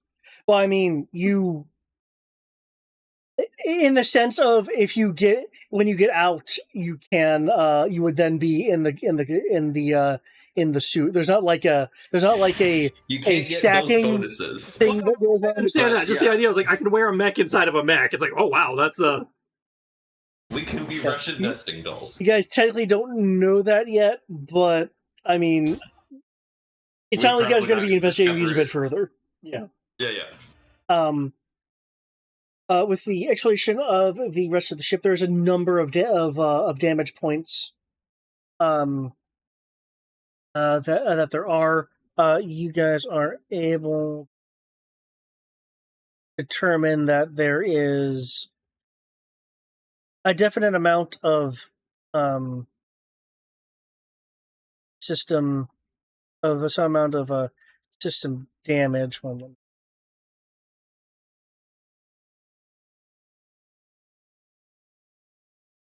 Because you guys have access to the one from the past, making sure that that's gone, so there's no confusion. You guys can. Okay. You'd be able to tell that without needing to look on the outside. There is a rather large weapon system at the underside of the nose that you don't need to be Venji to realize that the there's like cracked crystal and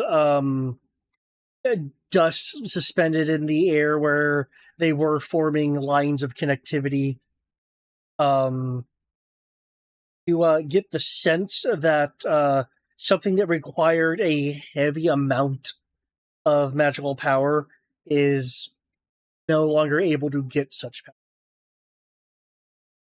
power. From a meta standpoint, this is a weapon system that was damaged in the crash and is thus inoperable.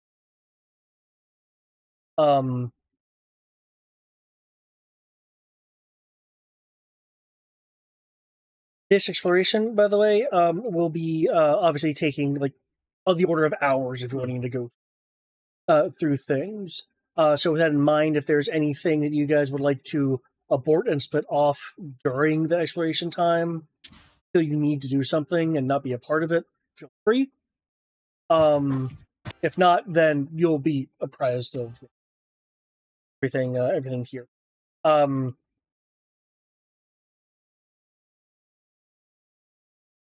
Venji is able to note with further kind of doubling back and further analysis and exploration that there is a component that is missing from the main engineering. What's missing? The whole engine. It looks like it's a like a module that is no longer there. So Kit Kat seems to think it is perhaps something that has been damaged and maybe has fallen out. For anyone looking at it, I'm trying to figure out what the component may be used for. Tarbalane can make a investigation roll. Anyone relying on Tarbalane's translations can also make an investigation roll, but at disadvantage.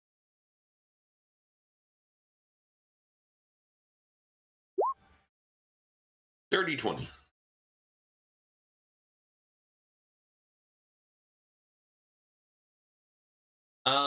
Also, I would like to pointedly look at because were there wires running to this module, and if so, do those wires look either snapped or clean cut, like someone slashed this out, or if it was specifically ripped out, or the component if it looks like it was unplugged. Component is missing from a excuse me, a chest high roughly column shaped area. It appears to have been, with an investigation roll, I can let you know that it's something that appears to have been removed versus like yanked out or damaged out. Okay. Ro, with that 31 invest, you recognize the rough shaping of kind of the insertion point for the module. Tarbelane, you will be able to read it as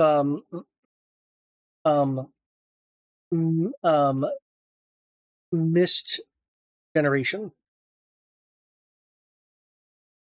Mist generation. More, I guess a more direct translation would be conveyor of existence, but more modernly it would, you could refer to it as a mist generator. Such as okay. a mist conduit and or intensifier? As in M-I-S-T. I thought it was going to be a mist, as in the generation was mist. We didn't get the generation. So yeah. Yeah, a MIST generator, intensifier. Okay. Yeah. Something to concentrate mist here. And that's the missing module, yes? That's the missing module. Well, funnily enough, Amros has been walking around with a mist conduit and intensifier for a while now. Well, does it happen to pull a Dawnstar and fit in this hole?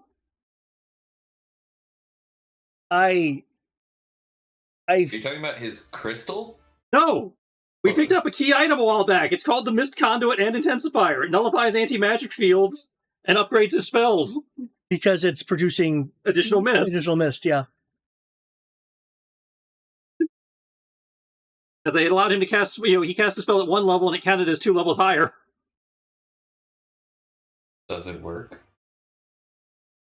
I feel that Armoros would be reluctant to relinquish such an item. You can feel all you want. We're just gonna take it from him. What's he gonna do? He can be reluctant, but it's like, Tarbelane parted with the Dawnstar for the sake of the universe. You can part with this, for the sake of the universe. I parted with the Dawnstar for the sake of one being. That is actually fair. A fair argument. Yeah. I feel that he'd be able to realize. I just want to know if it fits. Yes, it does fit. When you plug it in, because I presume that's what you're doing to see if it fits. Well, no, first I'm holding it up to the hole, but I'm not slotting it in. I'm just make sure the shape matches first. Yeah, the shape matches. I was like, okay, I think this is the thingy, and then I will slot it. Careful. Look to the archaeologist. This is safe to slot. You think this is safe to slot in? Venji gives you a thumbs up, though, because your insight is really high. He's only 80% sure. Okay, everybody get in the hallway and, behind the door in case this blows up, but I will slot this in. I also want to add that this man, we just pulled this out, and this man is just like, wow, okay. Well, I mean, he does know we've been looking for this for a while now, so the fact that we found other parts is not necessarily implausible. He is wanting to see what happens, because it's like, cool, you have that. It looks like it goes with that. I'm excited to see what happens when they meet. If he wants to peek over his cover to watch, fine. I'm just recommending in case I fuck this up, he might want to have everybody might want to have some form of cover, because he does have I'm imagining that he's behind Amoros. Amoros has his shield, yeah. Yeah, Amoros has the tower shield. That counts as cover. I imagine that we're all in the hall behind Amoros' shield, and the doc is just sort of peeking his eyes over the top of his shield. He's like bouncing a little bit on his Vero seat. You can put him on Amoros' shoulders. Okay, and Ro, you're sliding this in? Yep. Okay. When you slot this in, the chest high pillar changes. Some areas immediately shifting to jut out, and revealing through translucent crystal the kind of inside where you can actually um, see the module that you slotted in. The jutting pieces um, shooting out to connect with various points of the ceiling, and um, and a bit of some other pieces, the upper ends of other pieces of floor to ceiling equipment that's in here. The jutted out pieces suddenly look a little bit like have you looked at a polarized screen where there's like lots of tiny slots?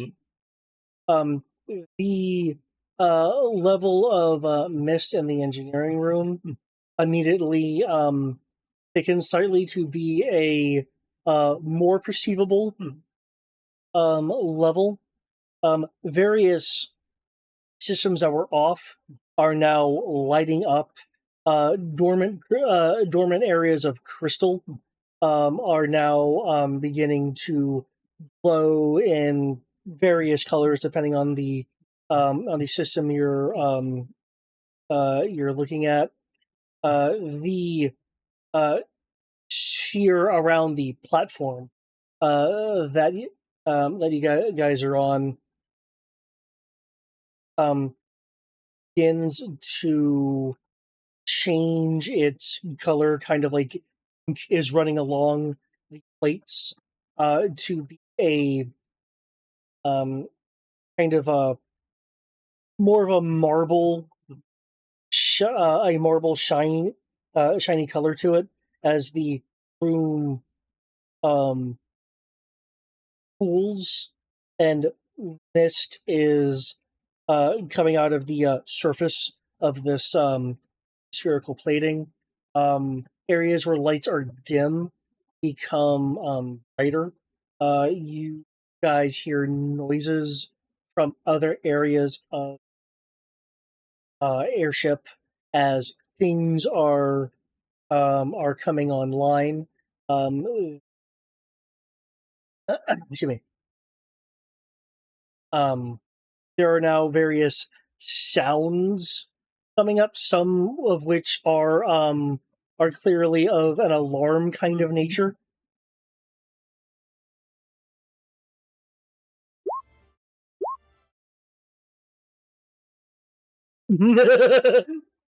Okay, I'm glad it doesn't show Arnold. Nice. The air itself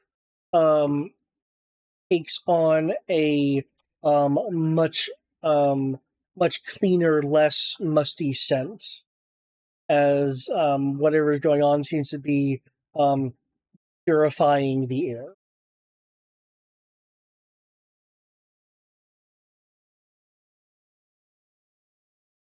Anyone who is suffering any exhaustion with the activation of this will be cleared of any exhaustion results. Febreze clears exhaustion. Good to know. That's an initial effect, not a constant effect.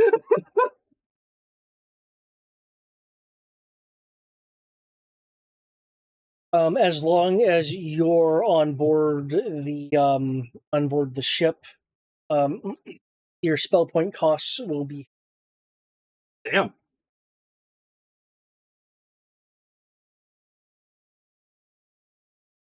Little ship. Now that should make getting damage reports and stuff a lot easier. Okay. I know you guys are talking about like digging it out and such. Well, assessing, if it's safe to dig out, was the first priority. Okay. Somebody with, excavation expertise to look at it and go, okay, it's safe to dig here, it's safe to dig there. I know with the Earth Crystal, our safety margins are better than normal, but as a ruined delver, formerly, Josh, I can certainly help with that. I know you mentioned the Earth Crystal. Tarblane with the Earth Crystal would certainly be a boon for that, regardless of whatever excavation skill Tarblane does or does not possess. Well, I figured we had the Earth Crystal. I figured we had pirates with shovels. The first thing we were doing was making sure it was clear in the cave. Yeah. Yeah, we've cleared the cave. It sounds like we've cleared the ship. There's no damage to the hull. There's some damage to the hull in the hangar area.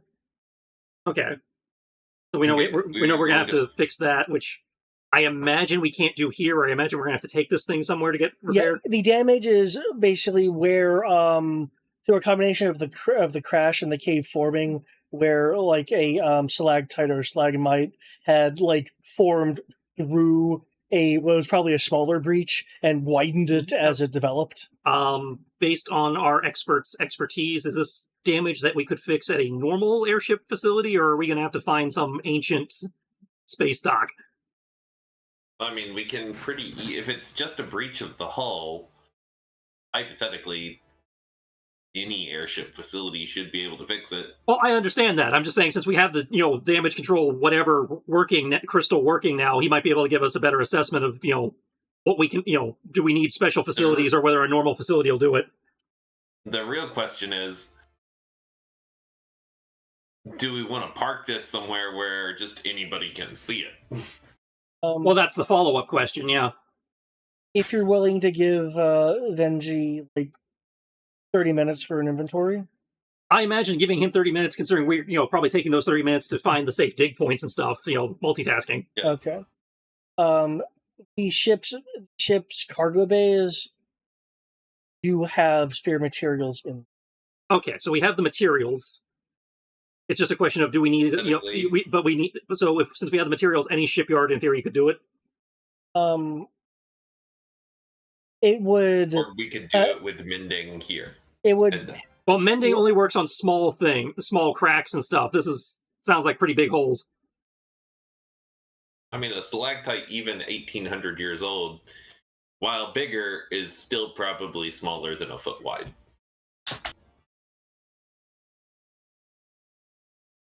To answer the question about I'll get to the mending in a moment. To answer the question about yard work, it would take longer for them to repair, and there is an increased risk that they could damage something in the course of unless Venji is. Well, we brought him on for repairs, so it's just a question of do we need a yard or can we do it here? You don't need a yard. It'll take longer to perform without the yard. Okay. Well, we were operating under the theory that we had a time crunch, I believe. But we did find the ship a lot faster than we were expecting. What's his estimate for what it would take without the yard?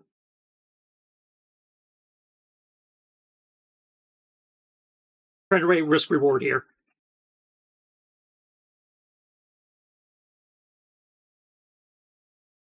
$2 to 6 days, because he isn't certain how malleable the material is going to be with the forge. 2 to 6 days? Okay, yeah. Well, we also have the fire crystal to help with that. But 2 to 6 days, that's I'm not worried about 2 to 6 days. Are you? No. Cool. I mean, I think it would take 2 to 6 days to dig out anyway. No. 2 to 6 to dig out, and probably 2 to 6 days to get to a yard anyway. If we did go the yard route. Yep. As for the digging, I did have a thought.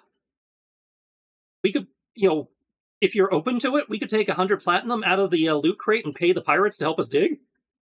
Well, I do want to bring up the mending. Yeah. The thought of the mending idea. If you're using mending, because the damage areas are a bit different damages depending on the particular one you're looking at. You would be able to shave off 2 days of whatever the time ultimately is if you're dedicatedly using mending to assist in the repair. Okay, that's cool. Okay. So we're So looking. if we have Omeros doing that, honestly, I think Earth and air crystals working together, the Earth crystal to loosen the dirt, the air crystal to blow it out the way. Water crystal We probably could also help in that regard for a power wash. Water crystal too. So with our powers combined, Digging shouldn't be too much of an issue with those 3 crystals. Like, in which case, yeah, we don't have to necessarily hire the pirates. I mean, assuming that the game lets us work together like that. Can't imagine he wouldn't allow us to do a crystal-themed montage of digging the ship out. I assume that we'll have to pointedly ask Sierra if Kami will use the water crystal for something like that. Since I think getting Kami to use the water crystal has historically been more. It has, but at the same time, she's also said she was dedicated to getting this shit over with, and I was given Jaeger power. So. Oh, fair.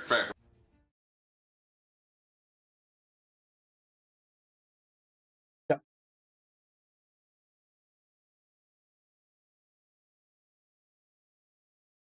The moon. So yeah, To the moon, Alice. 6 days from now.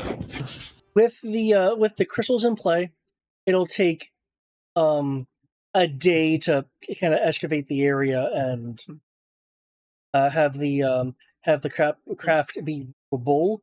I phrase it that way because I don't know if you guys want to risk piloting it, to have it,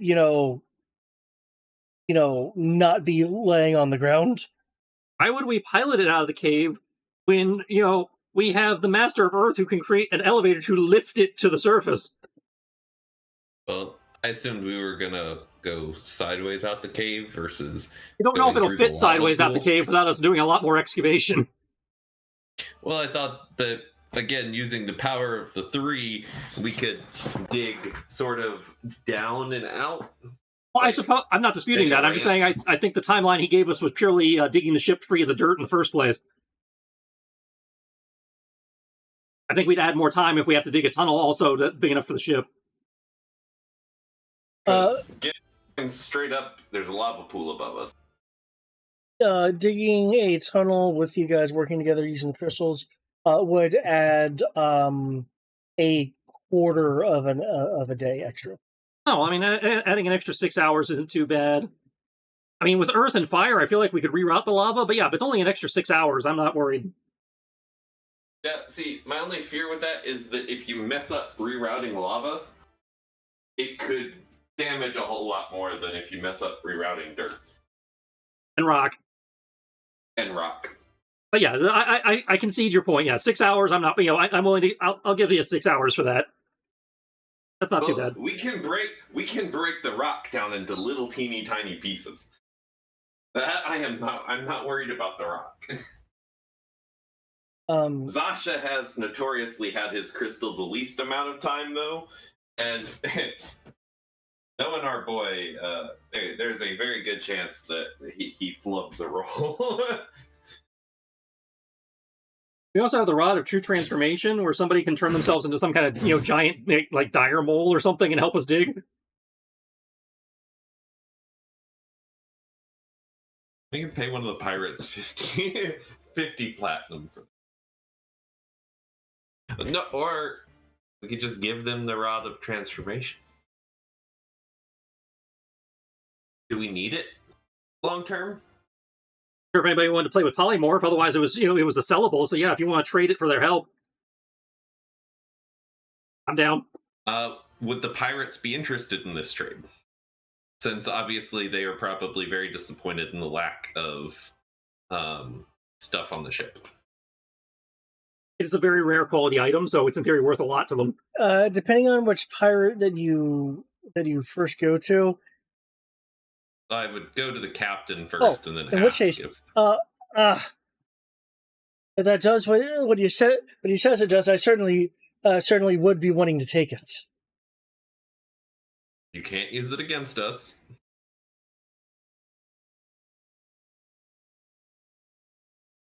He's like holding it like. Not unless you do something to me first. Of course, of course.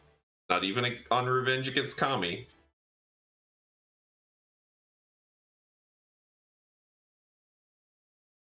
Being let go, eh? What? Or being let go, huh? No, not being let go. I mean, you are being let go once we're done getting this thing out. That's what I mean. I know that you were probably disappointed that there was not a whole lot of loot on the ship. This will be this will certainly be fine. Okay, but someone's got to turn themselves into a mole and help us dig.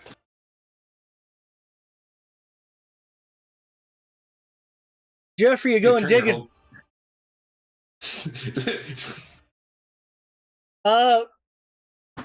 Captain? Here, hear me going digging. Gonna be a biggin going digging. Huh? I'm gonna take this. Corrupted flies. I'm gonna take this rod here. Jeffries looks a little concerned. And hit you with it. Looks a little bit more concerned. Gently. Looks confused. I'm gonna make you into a big old badger mole thing. And you're gonna dig. Can I use a shovel, Captain? No, this will be way more better. For me. And them. But mostly for me. Have you handed over the rod? Yeah. Okay. Washa! Jeffrey kind of flinches a bit and notices what happened. Holy transformatus! And the captain will get a bit giddy with laughter as Jeffrey's like transforms into like this digging animal.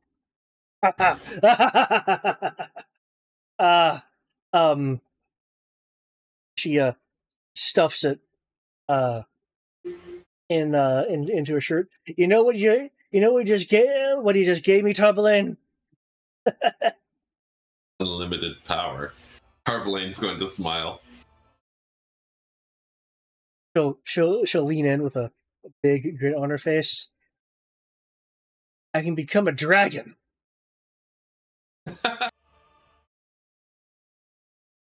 Don't do that around Kami. Oh, definitely do it around that. She pauses for a moment.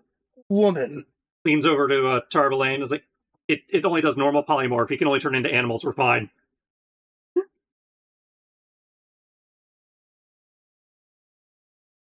Well, I didn't sell it as you can turn yourself into a dragon. So. Oh, you were just like a polymorph. As again, he's allowed to dream. It's just Rose doing the Rose thing of de-escalating quietly. Yeah. Harlan doesn't care. You can go be a dragon. We got what we needed, and we traded away something that we were just going to sell anyway. How much would it have sold for, just out of curiosity? Second. It sells for half of its. I've got here. Selling magic item, very rare, 40,000. Oh, did you tell me that first? Okay, you know what? Rare.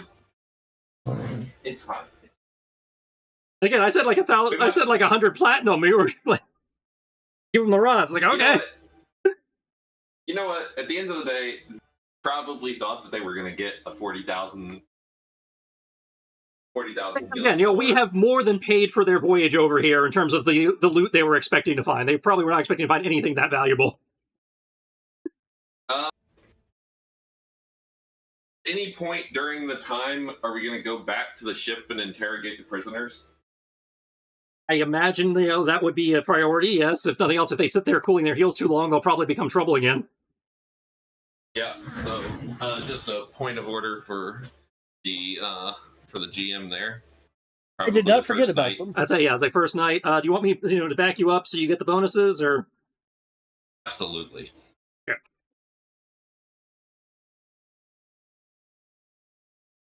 Expertise and all social skills.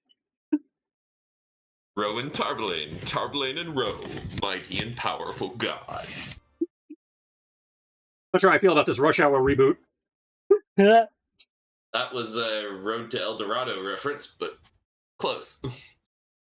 Buddy cop, buddy cop, it's the same formula.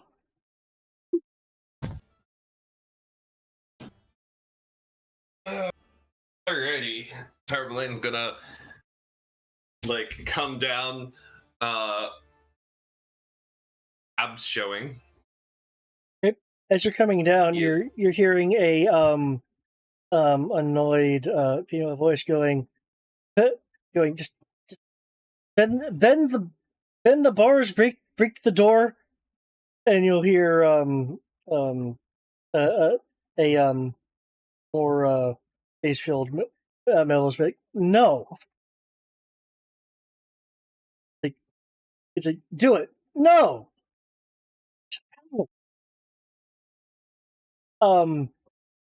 Alrighty, lady and gentlemen, he says, interrupting. Okay. The what you're currently seeing is, I presume the brig actually is like barred versus a door. Yeah. Okay. Yeah. What you're seeing then is Lurin Because climbed onto. Yep. For clarification, this is a very early post-calamity ship, yeah? Because it's Kami's old ship. What the Narnia? Oh, the Narnia. Yeah. So the Narnia is way it's not modern technology. It's gonna be something post-calamity that sailed around for a couple hundred years. Yeah, from what I recall of her asleep for 1,000 years. Yeah, from what I recall of her background, yeah, this would have been a early era post calamity vessel. Though I believe it was Uncle Ralph, was replacing boards and stuff as needed for restoration purposes. It's Theseus' ship. Yeah. It's a replica of a early post-calamity ship. But anyway, all that aside, you'll the image you're looking at here when you get within visual is Lurin partially climbed up Asarn's upper back, and she is leaning over, gnawing on his ear, causing him to wince. Occasionally releasing the bite to encourage him to just break out. She's clearly more irritated at the captivity at the moment. Understand that sentiment. Alrighty. Interrupting, he's like, lady and gentlemen, we have come for your interrogation.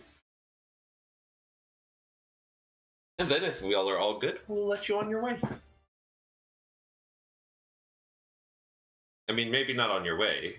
We'll send you packing back to wherever you would like to go. I think we can send you on a one-way ticket pretty much just about anywhere on the planet. Looks over at Ro. Yep. Lurin will shift to sit on Asarn's shoulder, given his larger and broader frame, and is just uh, glaring at the two of you. I don't recall agreeing to any kind of interrogation. I don't recall agreeing to be put in here in the first place. Asar not looking at his partner will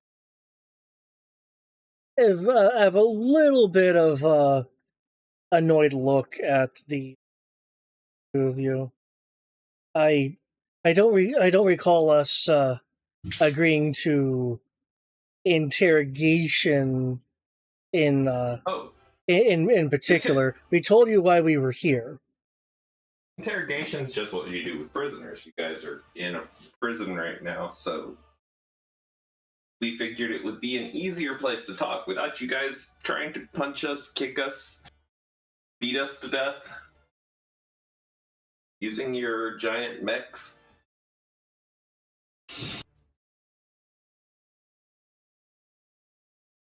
Those those bars well,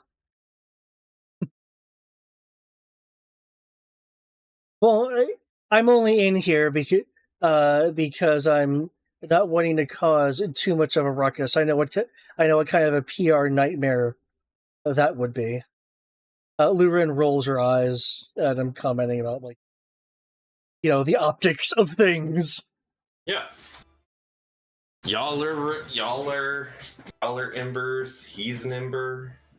Nobody wants ember on ember fighting. I said earlier.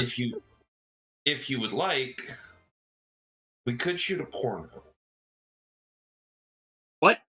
Ember on ember porn, however, is probably gonna be a big hit. Not sure I agree to that. I'm pretty sure Kami definitely doesn't agree to that.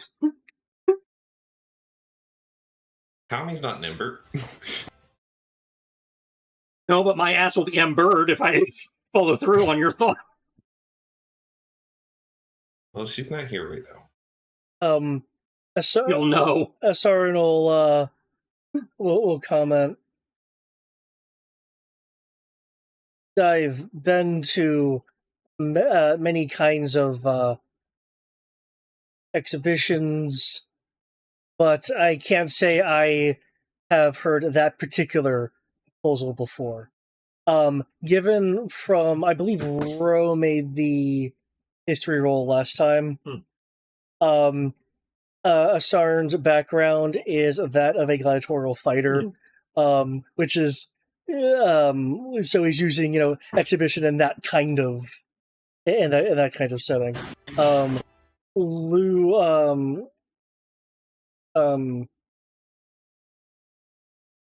Ren kind of glances down at. The hope was that was going to be enough to just completely throw them off their game, so that we can ask the questions that we want. As Asarn, and then look back at you guys. She is not saying anything. You need like an insight roll to kind of get what her actual reaction is. Asarn is a bit, again, thrown a bit by the by you mentioning that. It's like he's more kind of confused and put a little bit like off guard, like he wasn't expecting that to be that you mentioned. It's never a bad time for sex, okay? And 25 on the reroll. Because we're about to go into a long rest anyway, there's no point in me saving these points.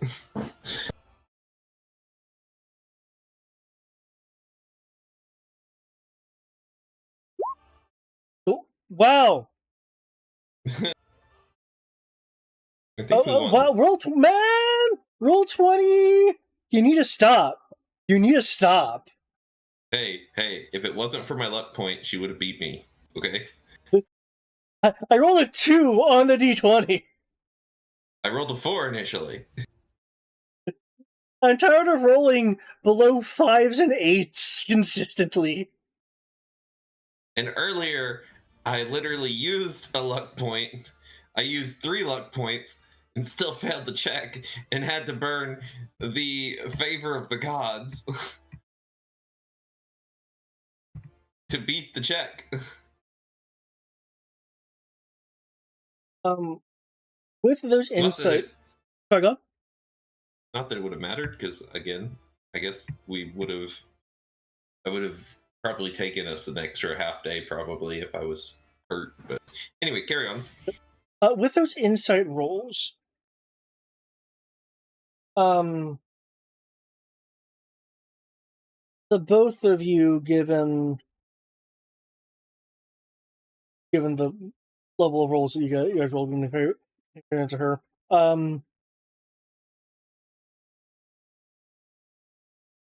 you two are under the impression that she doesn't mind the idea of sleeping with a Sarn, but doesn't want to to necessarily Doesn't want be to give me the recorded doing it. satisfaction. And is intentionally trying to school her features to as you just said, not give you the satisfaction of any kind of vaguely positive reception. Ro rolled a 36. Yep. That goes over the nigh impossible line.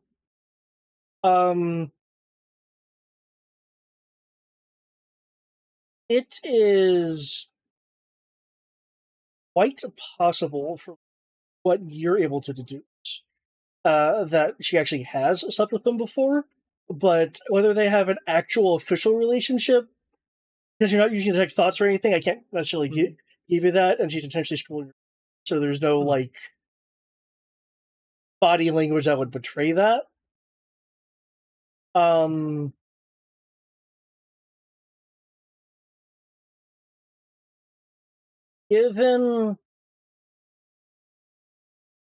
Given that, at least from the previous conversation during the fight, her motivating one of her motivating factors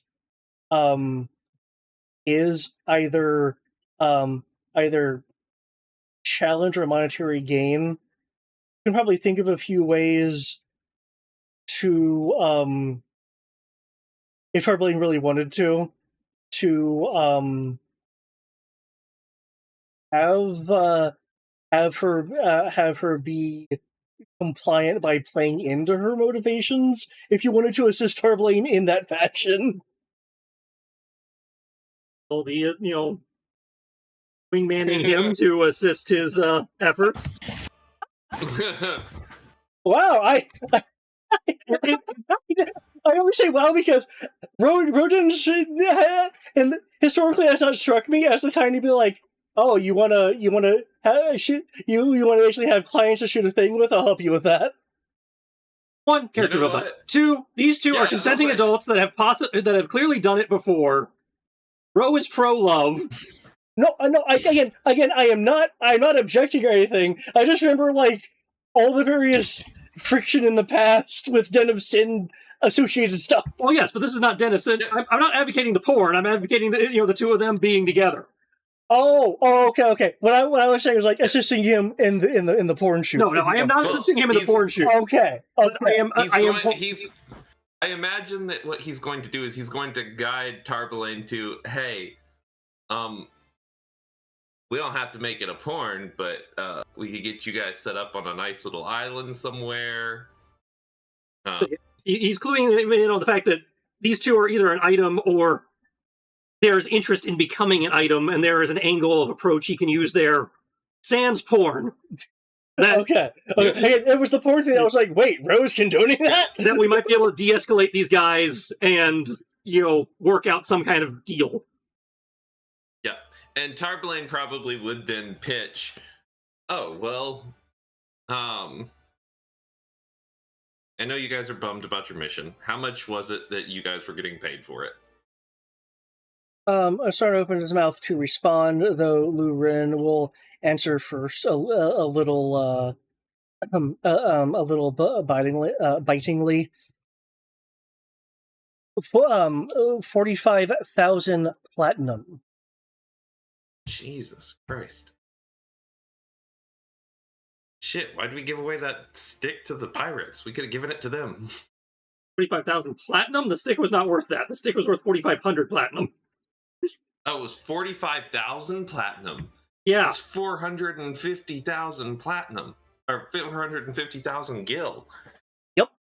Jesus. Now, ironically, we do have that in the loot crate, but... Shit, you do! You can pay off their contract! Holy shit. I know you guys had been saving money over time for, like... We only have that because of the loan from Jitana. Oh, okay. Okay. Wait, is Jitana gonna want her money back? Yes, that's why it was a loan. She's expecting us to reimburse her after we save the world. Okay. So, do Looking we to have see if we have anything else. magical? Do we have any other magical items? Oh, we have a bunch of magic crap. I'm just trying to find stuff that, would actually be worth a damn. 10 rare item or very rare items, that would be pretty close to the amount.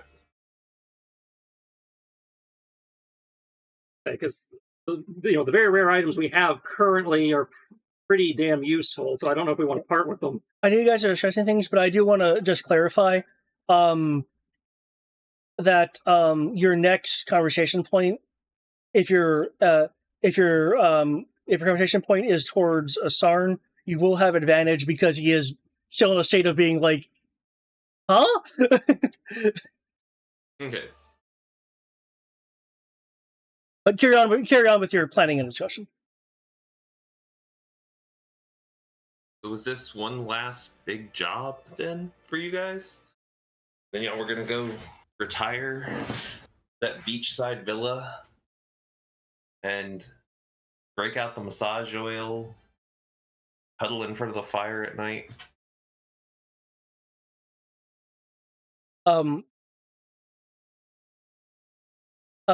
Asarn will laugh, actually. And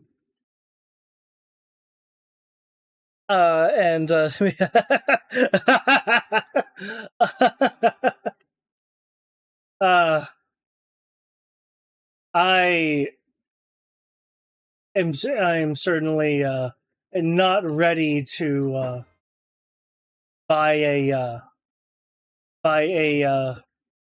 abode somewhere and just sit around and not be doing anything. But you could do something. Something that, like, there's tons of other things to do other than go adventuring. Take it from someone who's been around. I own a chain of very successful casinos.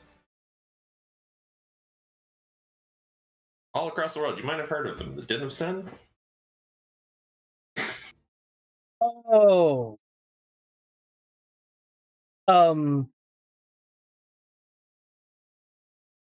Have they heard of the Den of Sin? Lu Ren will look intentionally kind of indignant. Bro, I know your passive is like, what, 30 plus? 27.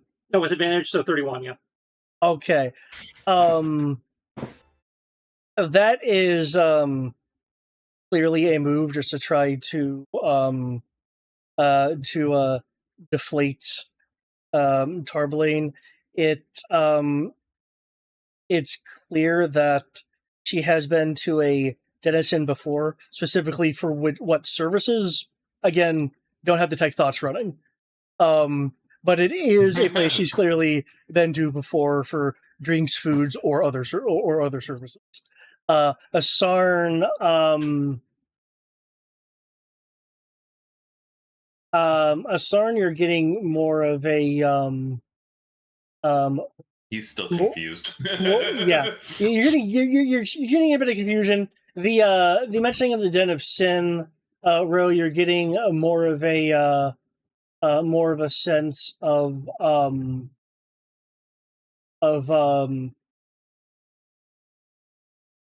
going to a Den of Sin would like affect him perhaps reputationally.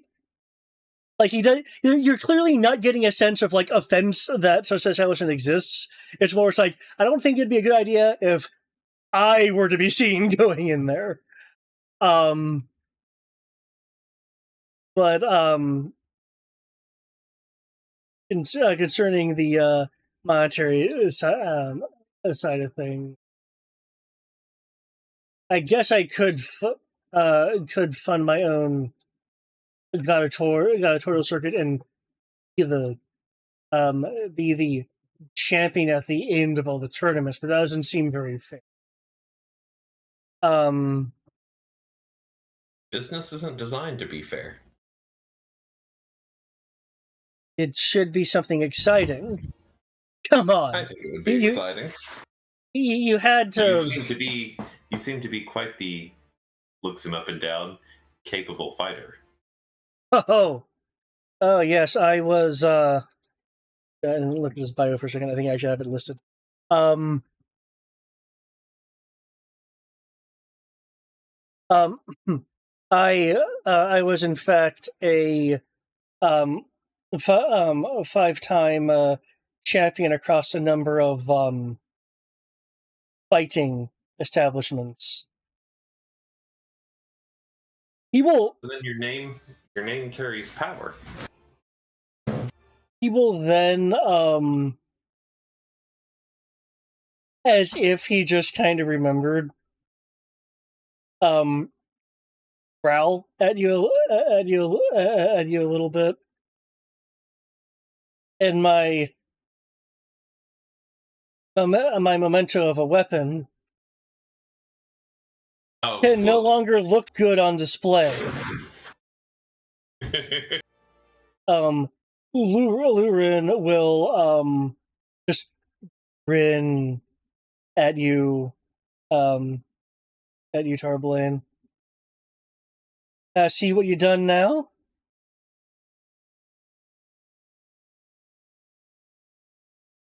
But a man was more than his weapons.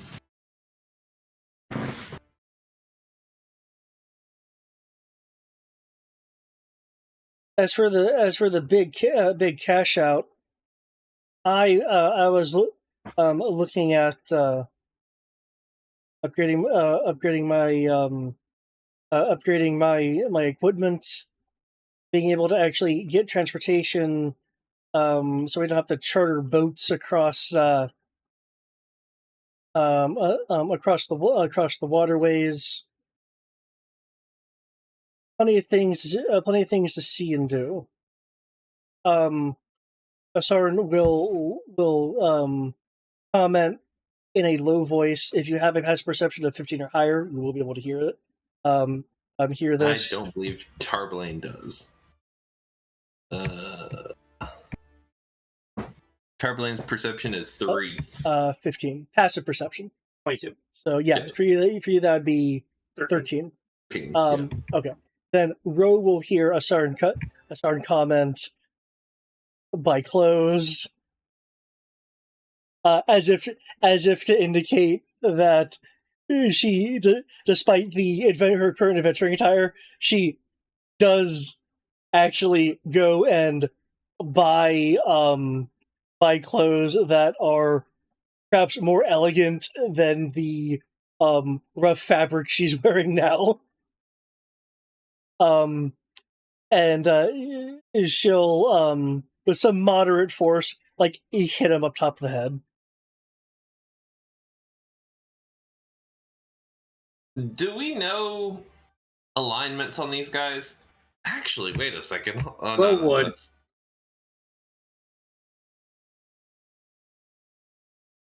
Are they good aligned people?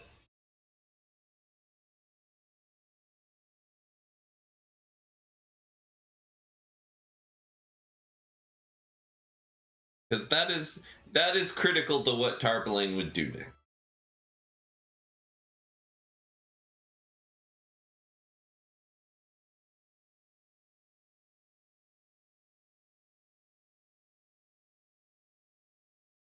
Okay. Because Yeah, and profiler, is that how you know? Mhm.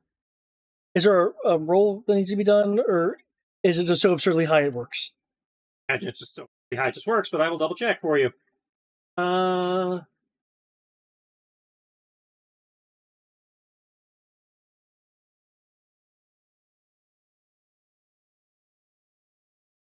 do have to make an investigation. Against. Doesn't say. It just says, I can make a check to determine. I don't know if that'd be like a save or an insight or how. Or Okay. You make your roll.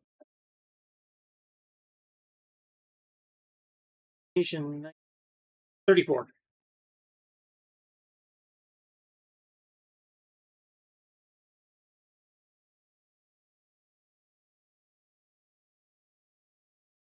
Okay.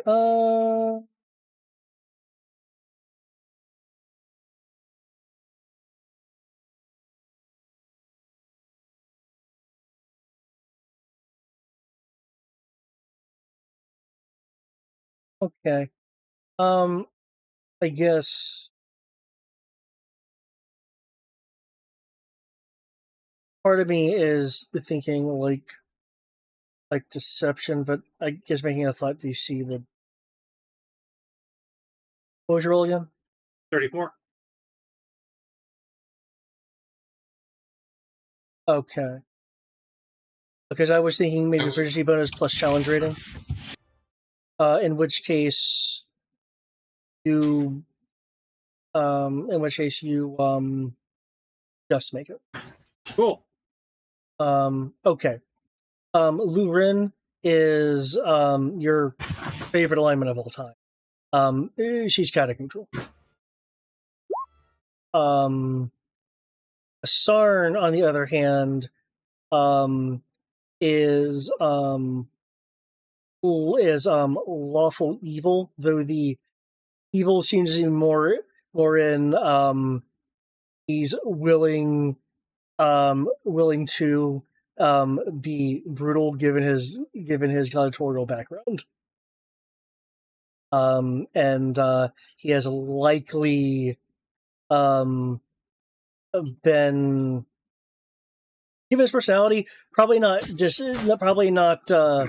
dishonest for like matches, but it is clear that if he needs to do something to get to a goal, he'll do it. If you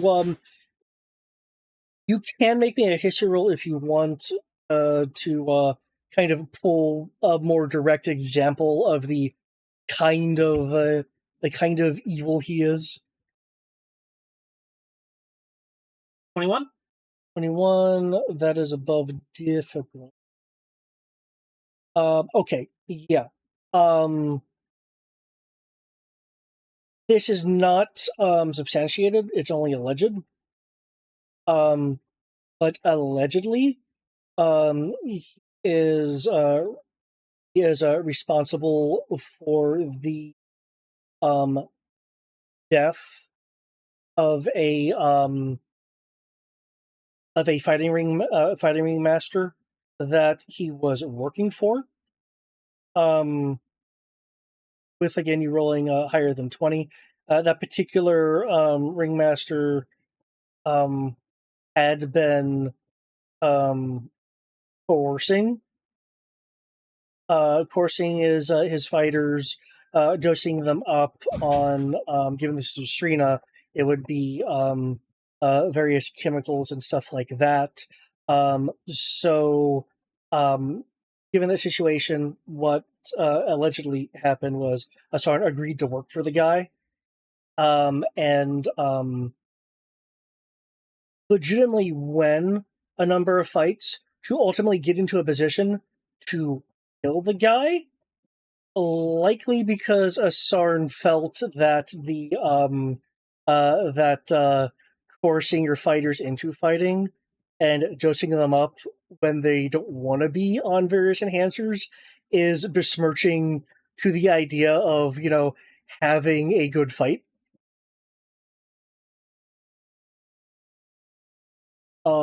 Which I know sounds good, but you kind of see that leaning of, it's like, no, I will lie just to get in a position to murder you if what you're doing offends my sensibilities enough. With that role, I can also let you know that he also has again been unnecessarily brutal in the ring. It it uh it seems to be more of like, a tailored anything for the goal. That is my proposed. That should come out to roughly what, possibly even more, a little bit more than what they would have made. Okay. Say the corrupted longsword does some cool stuff, but I was never not given a value on it, so I'm ballparking that somewhere between very rare and legendary, given what it does. Okay. And it seems like the kind of item he would like based on that profile. Like, what? It makes fallen and corrupted target me more? Yes, more fighting! Yeah. And it heals me when I stab people. More fighting! Yeah, it's like he is definitely into it, like, for, like, the showmanship and the challenge. So, which is why it's like, we don't want to use it. It seems like a weapon he'd actually like, so we can offload it on him. So, since I was asked to do inventory, it's like he'll just slip Tarbelane the note going, I think this will come out to roughly what they're asking, possibly a little bit more. Excellent. And since they're not good, I'm not going to waste time trying to explain to them that we're trying to save the world. So Because they don't care. Yeah, Yeah. And Tarbelane will respond to you in CPL, hoping that you're going to cast your little spell to follow along with it. Given my body reading, I can probably tell you're about to go into that, and then I can even without me casting tongues, I can get the gist of what you're saying. But I will cast tongues to follow along. So he'll say, "Yep." Or he will ask you. He will say, "Just nod your head, yes or no." He's like, "Are these people? Do you believe these people to be good of heart? That if we told them that we're trying to save the world and showed them the crystals, that we could trust them to assist us?"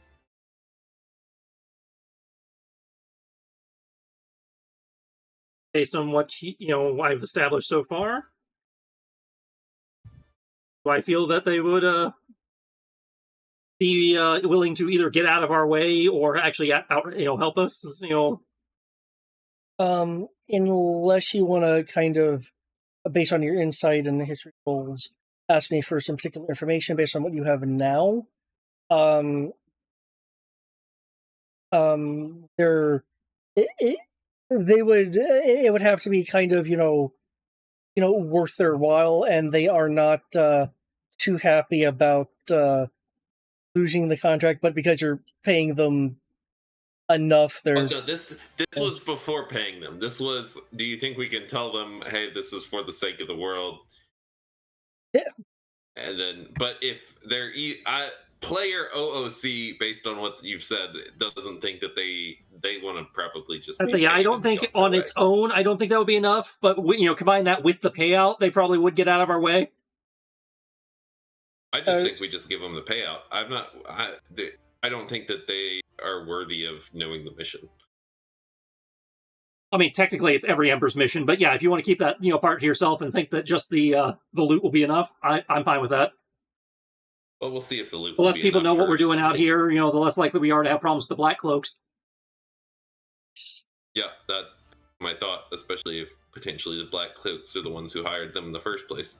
That is a very real possibility, yes. Okay, so he's going to turn back around and be like, he's going to hand them the note. Be like, this is stuff we've acquired over the time of our travels.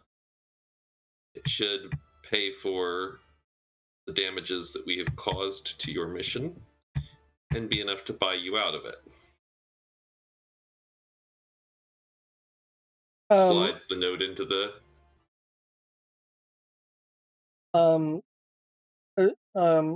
Asarn will lean to go and grab it. Lurin will look at it and be frowning. Asarn will go, this should be enough to cover our losses. Mostly. He would say you're frowning. Lurin will glance away from paper towards you. Because this guy here kind of ruffles top of his head.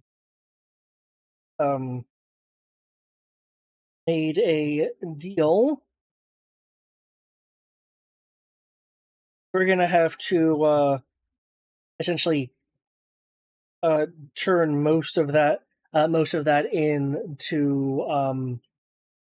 to essentially null the contract legit.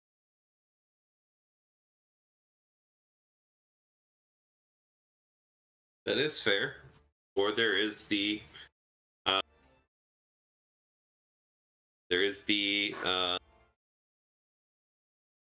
wait, hold on, you have to pay the contract off?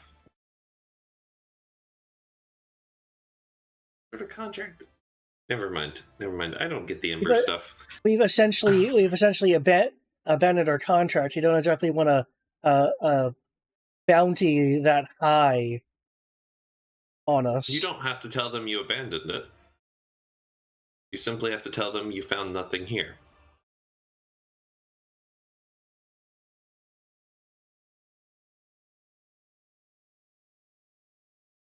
Simple enough. That is actually... It's not a lie. You found nothing. Not a half-bad thought. Asarn will be more actively pondering for a moment. Lurin will be kind of poking. I'd be like, stop thinking about it. Just say yes. Just say yes. Asarn will grab Lurin and just like set her on his lap, just so she's not, flicking his ear or something to be distracting for him. Really pinned because it's like I can't beat that threat. This does include again our offer to transport you to the nearest Ember Academy of your choosing, or any town that we might have come across in our travels.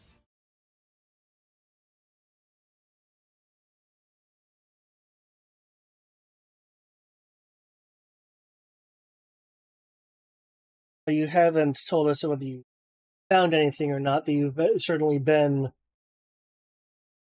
interested in Ydris, given the amount of time and the fact that we haven't left yet. It's only been a day. This is the first day. You have a crew. We can hear them. We're on the boat. Yeah. Away from the camp. So.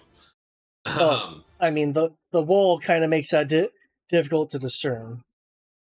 Yeah. But, yes, we are on a boat. The boat that you were firing upon. We're currently fixing the boat. Again. I mean, whether we found anything or not is completely irrelevant to your mission. Yes, but our employer hasn't particularly offended me.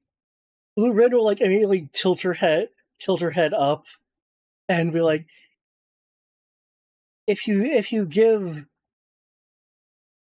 pretty much all what this list is away, I'll be offended. On chicken. I need to get. Oh,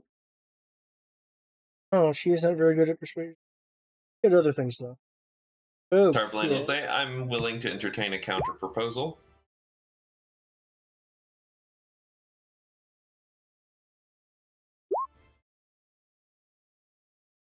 Actually, Tarblane will say, "You want to know what we found? We found endless caves. endless Nothing capes. Caves. Caves. Okay.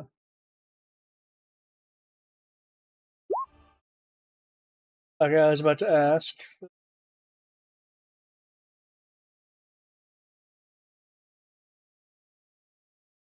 And hold on.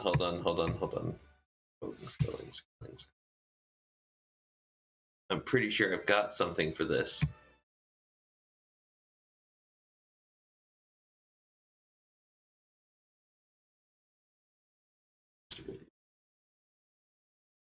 Oh wait, I have Profiler too. Why didn't I realize that? As a reminder from me, what else does Profiler let you know? Just so if there's anything, I can.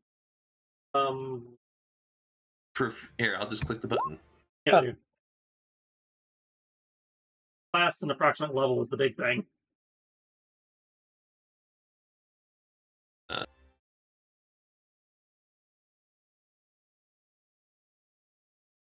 Okay.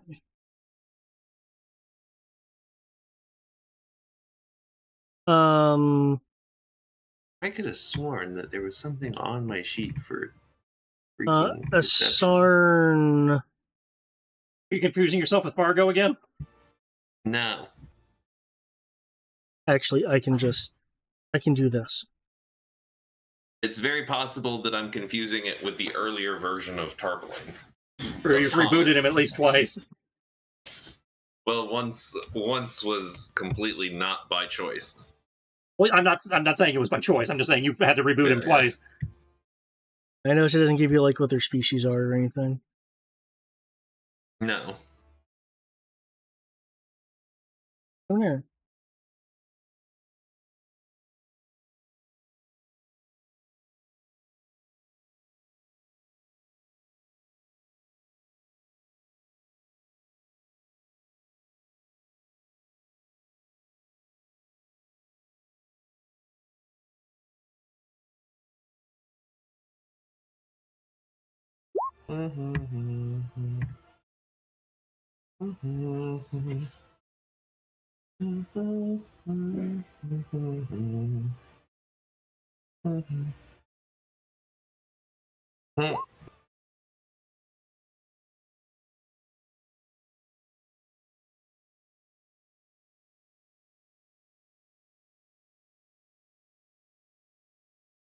Yep. Okay. Yeah. There to this. Question.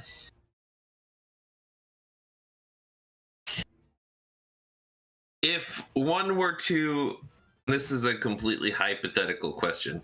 If one were to use the Metamagic Liquid spell on Wish, and somebody else drank it, would that use up my wish?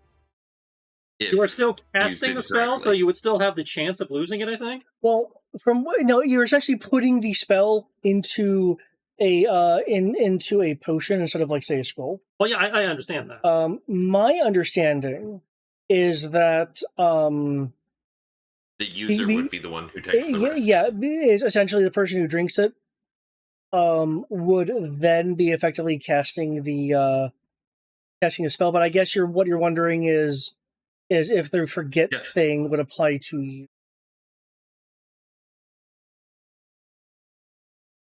No, because if under that logic, it wouldn't. Like at that point, it's just me putting it into a bottle and saving it for later. And if I drink it, then I'm the one using it. So interesting. I feel I that could make them a bottle of wish. I feel You can't bottle it was it self spell only? when you cast a non-instantaneous spell. Wish is instantaneous. Non-instantaneous spell with a range of self. Yeah. Okay. I'd say it has a range. It does have a range of self, but the duration is instant. Okay. That probably explains why my concern of getting around the disadvantage of spell is it's already covered. Okay. Yeah. Okay. Carry on. Who thought I, though? Yeah. suddenly was like, wow, I could put wish into a bottle and just start giving it to people.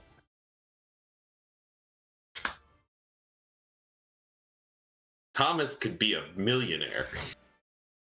True. Hey, you could wish for the deck of many things. Wish in a bottle, wish in a bottle. Don't need love when you got wish in a bottle. Yeah. Oh, you can't sing. Definitely can't sing that song on stream because it's owned by Amazon. Or can you? Huh. But Asarn was unmoved, at least, or rather, not moved enough by Lyran's proclamation of like basically, she'd be upset and offended. Went through with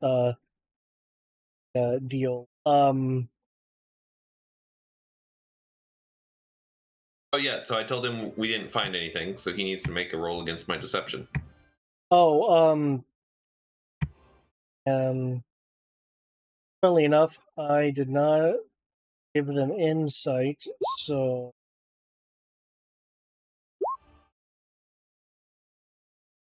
that is way closer than I thought it was going to be. You can't nat 20 a skill check, right? If I remember correctly, according to the rules, it is not an auto success, despite what Most people roll it as, yeah. Yeah. Okay. I would say what BG3. Despite BG3. No, that certainly is a house rule that people use. But no. While it is a really good roll, it is not enough. And I'd beat them by, again, at least 10 on the nat 20 and then a few more on the other. So, okay. So, yeah. Told them I found nothing.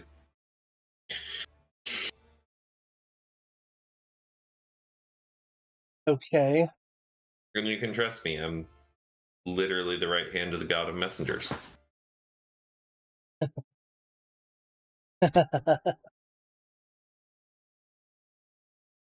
that's certainly a pretty good moniker there. But I did out myself to them, right? I did do the whole. I mean, you've reclaimed yourself to be Tarbalane. No. This is in character. In character. Tarbalane looks at Roe and goes, I did out myself, right? I did say I'm Tarbalane. I didn't do the full spiel. I didn't go, I'm Tarbalane, right hand of Hermes. Looks at them. Are we satisfied? But I suppose, yes, our person who hired us would be rather upset, but if there is ultimately nothing there, then that's what we have to tell them. It wouldn't exactly be a failure. It would be second hand. But I mean, you've clearly done exploring, given that that we've been sitting here a day. And you see the dirt on my clothes. And I would prefer he's going to be like, Thomas will hand them 100 platinum out of his own pocket. Normally he would not do. I would prefer if you left my name out of any discussions, just in case your employer would presume me to be a liar. The rune's gonna Would try. not go as well for you. I don't know who your employer is, but I have a feeling that, just a gut feeling that they probably aren't working for the same people we are. The rune's gonna try to go for the money, but Asarn's gonna hold her fast and just take the money from you. He seems to be driving some amusement from this. Just so that you can go buy yourself some new clothes or something. Actually, I didn't hear that. So. Oh. Hey.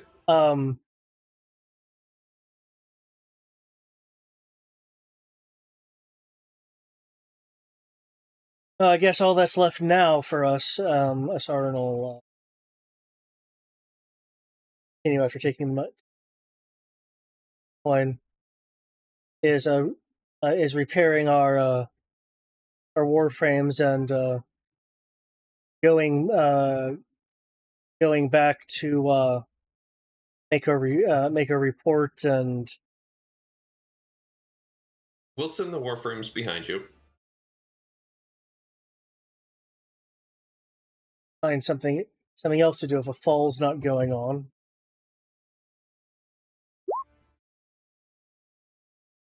I think that's good enough.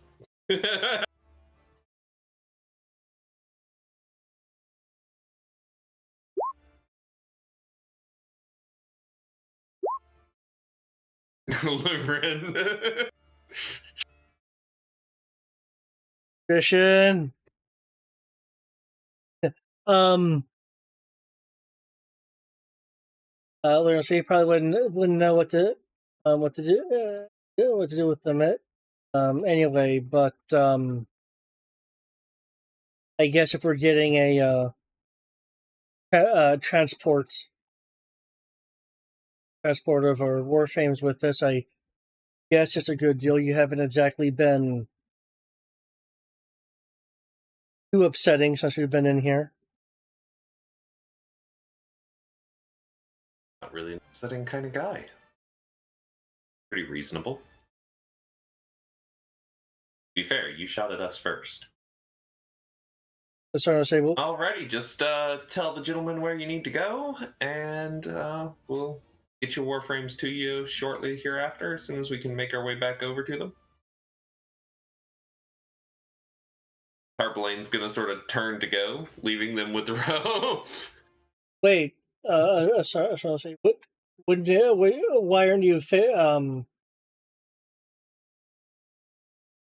are you already finished with your exploration of the caves? And you said it was endless caves, but did you find out why it was endless? Endless caves form. Have you never been in an endless cave before? Oh, you mean like they're not endless? They're not endless. I've reached the end of them. Oh. So when you say endless, I think like it loops on itself or something. Yeah, no, it's endless. You come in one and you go out the other. There's no end of it.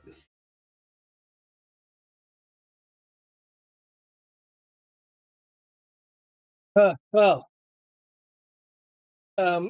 is Harley continuing to leave? Unless Roe is going to stop him, or they're going to try to stop him again, yes, we'll make his way up to the ship. Sounds like we have a deal then. Well, you've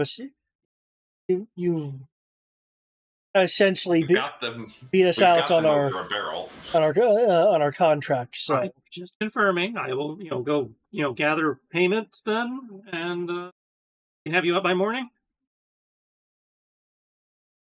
Oh no, we send them out now, and then we'll send the payment behind them. I could send them in the payment at the same time. We got plenty of trees. Yeah, send them in the payment at the same time, and then we'll send the other stuff behind them. Where are we sending you?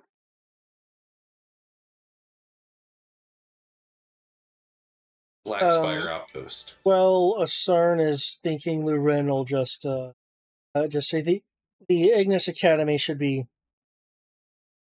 good. You are under the impression, that Lutheran had expected you guys to something that found that she considered clever, and is surprised that you did not do whatever the particular clever thing.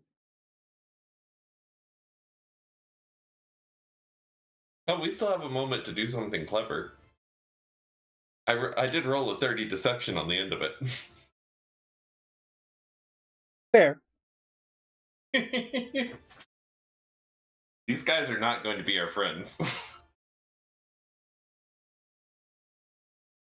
We'll go make arrangements for loot and trees, and I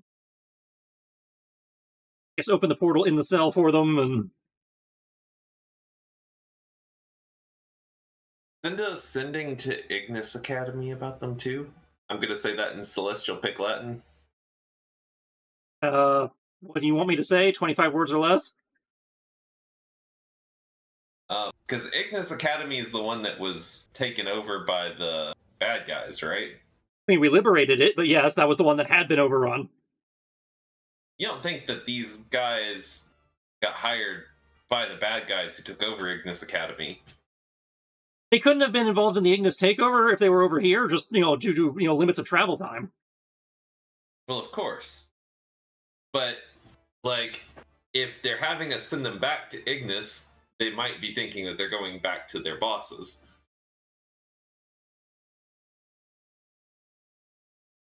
Can insight that, but I don't think they're involved.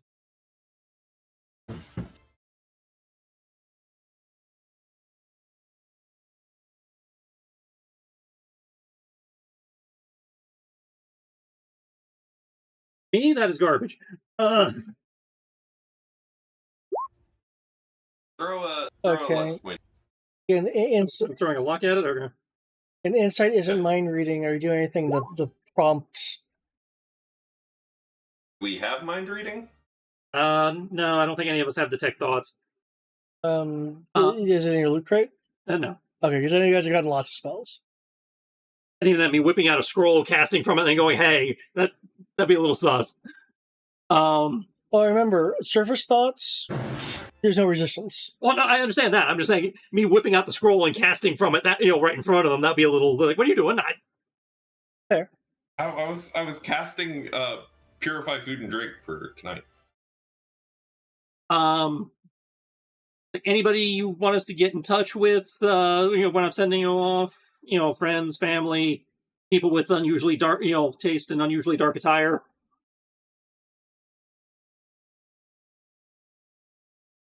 Funny girls.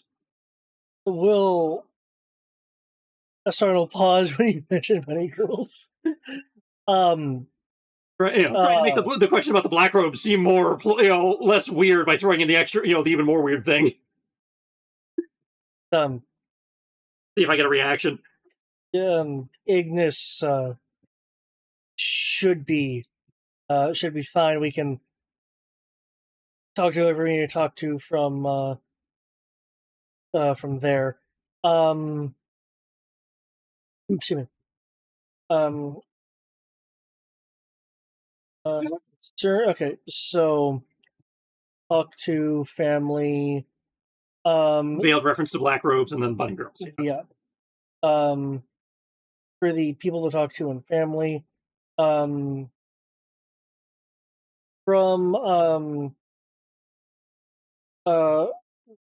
Asarn, the idea of anyone you need to get in contact with or family is that is largely neutral. Not for that. Rin is a bit feeling a bit saddened at that particular part of the mention of the black robes.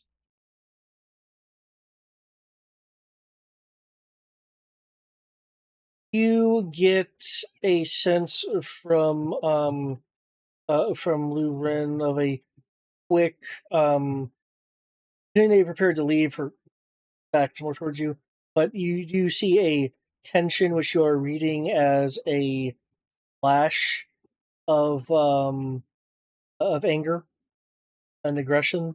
Anger, Um, as in Black Robe bad. for a Sarn, um,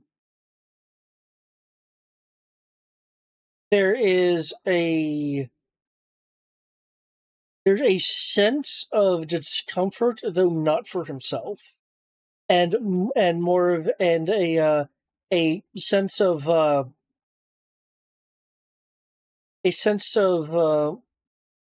nation. I'm trying to remember Roe's background. I know he's been a carpenter. He's been in the first class, Yeah. non-union. Yeah.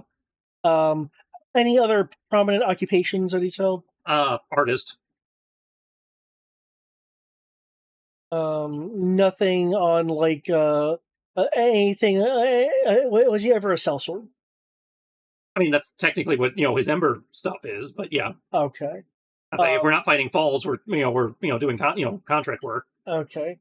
In that case, you're able to read the sense of motivation at the mention of black robes, as that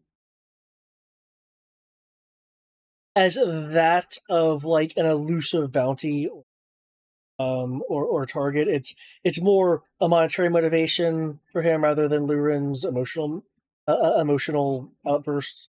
The mention of bunny girls just derives some amusement from Luren, and a mix of pleasantness and concern from a certain. Clocking that robe reaction, not the bunny girl thing. Okay. Ro's gonna before you go though, question. Go into the crate, pull out one of the black robes that we've collected. Okay, the physical the robe, object, yeah. robe. Okay, body. Yeah, just pull out the body. Yeah, Just be like, yeah. We're keeping this one on ice. I apparently hit a nerve there at the end. Does this mean anything to you?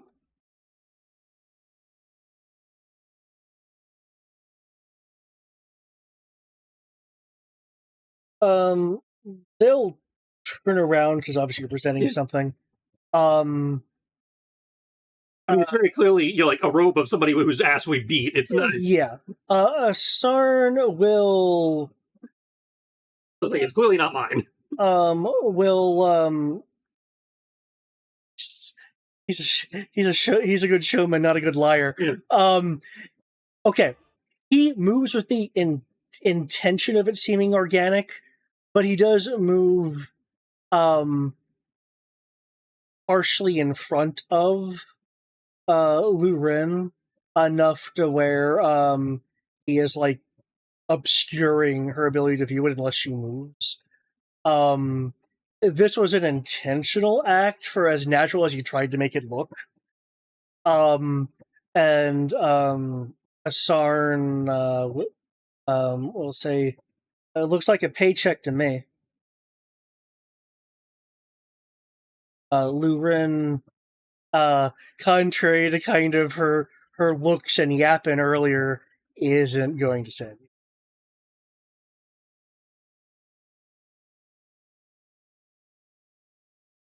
Okay then. Where do you encounter those those kind of people? I've seen them off and on, but I've had no way of getting close to investigate before they've disappeared. I will shoot Charbelaine a look, kind of indicating, you think I should clue them in? They seem on the level. I'll go right ahead. In We've been CPL, he will say. We've been tripping over the bastards left and right, honestly. It's actually getting a little annoying. Huh. Thought you guys might be working with them. There'll be a little bit of a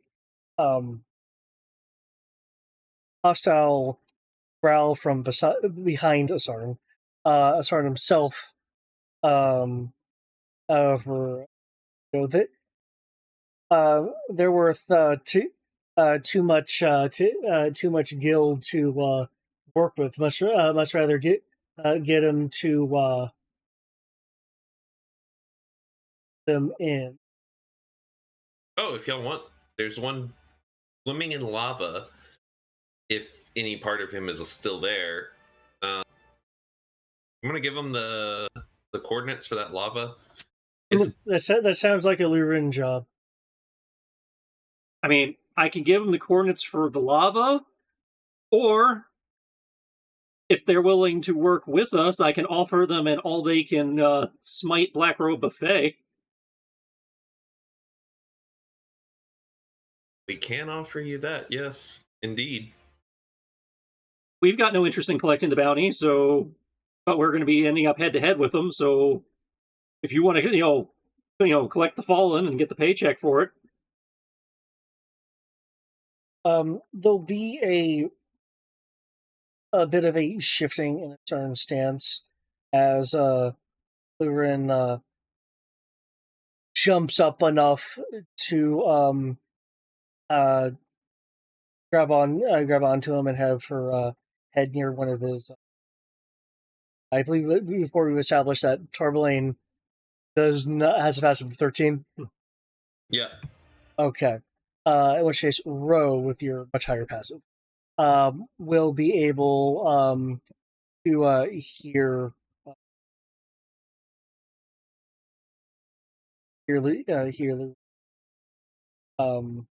say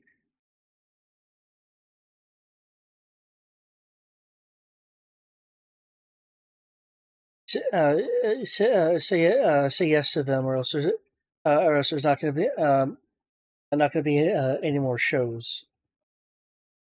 And Asarn will at first not say anything, but look a bit annoyed, and then Lurin a bit softer. But again, you have 20 plus. Yep, 31. 30, we've been talking to him for a while. For passive. Okay, then yeah. Even with her lowering her voice, it's you can still hear it. She'll earnestly say please, kind of dropping her dropping kind of her kind of tsundere bravado.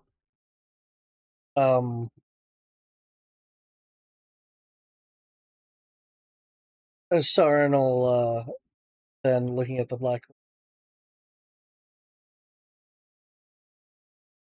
And you don't want any cut of this? You help us, and again, it's all yours.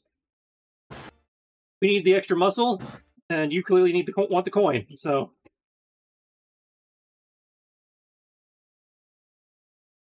We can do that. You might need to tell them you are at that point.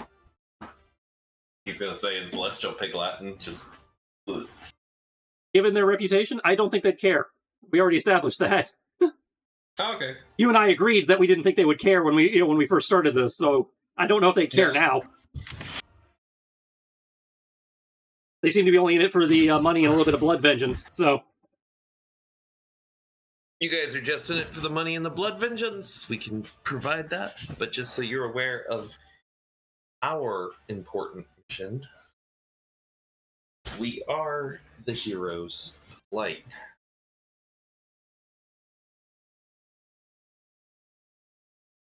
There have been heroes of light for ages. Both Lurin and Asarn will say some variation on that at roughly the same time.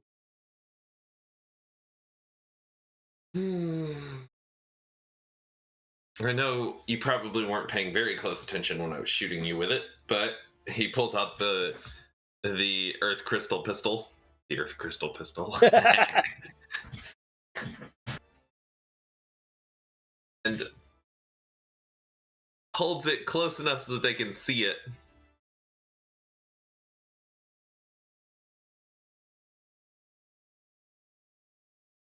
One of the 5. That's why I was able to shatter your weapon so easily. Now, that would probably be a...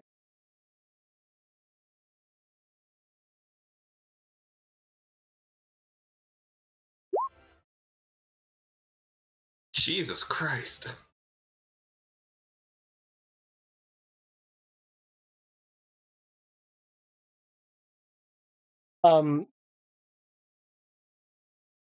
Assange clearly thinks it's of really nice craftsmanship, until Lurin, a bit louder than she initially intended, will go, oh, that's real. Oh, that's really real. Yeah. I have lied to you guys, by the way, but not about this. Lurin will pull herself up to,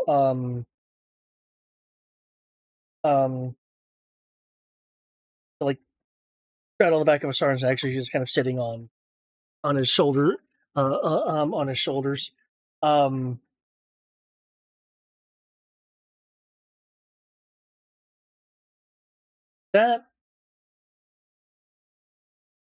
That changes things.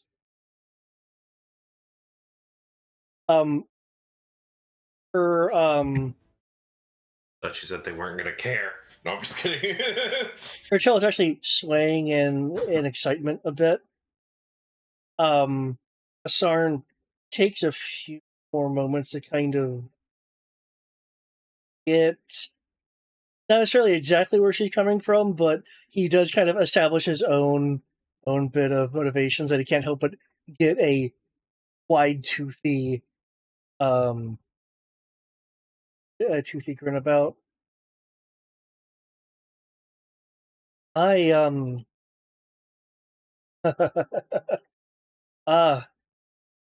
You too? Looking at Ro. Yep. Oh, Magus. Hero of Air. Hey. That's a name I've heard. Turns to Tarpaulin. See? They have heard of me. What the heck? Not my fault he's not very smart. Not my fault he didn't study in history class. Well, first class embers, even if they are non-union, people hear them. Probably just knows you because this would certainly be a good story to tell, working with the heroes of light. Given both of y'all's passive investigations, because I believe Tarblaine, not investigations, insight, because I believe Tarblaine, your passive insight is like 23 plus. Passive insight is, my insight is 6, so it's 16. 16. Okay. My investigation is what's higher. Okay. With that insight, just without rolling, you'd be able to tell that there is a unspoken motivation from Asarn tied to what he said. Ro, because yours is again 30-ish. Can tell that part of Asarn's excitement, outside of the fact that it would make a good story, is the fact that working with the Heroes of Light would be a huge boost, just reputationally. So we're offering them a big payday, a massive cash loot, and a reputation boost. They're cleaning up. In the case of Lurin, Oh, and blood vengeance. also some kind of personal Catharsis. thing. Yeah.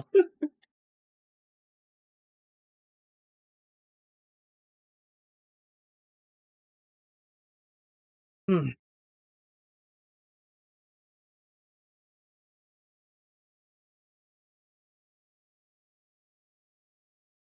I kind of wish you didn't bury the lead. Lurin will say, "Well, we did shoot their ship." And again, We tried talking to you initially. You guys kept trying to pummel us into the ground. and considering what we were looking for, honestly, there was a very good chance that the Black Robes were also looking for it.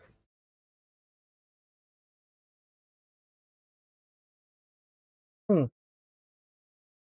Again, you still haven't exactly told us who hired you, so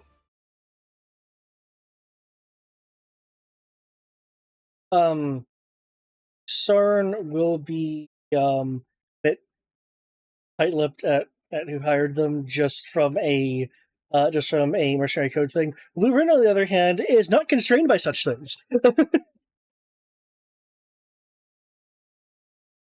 Hmm.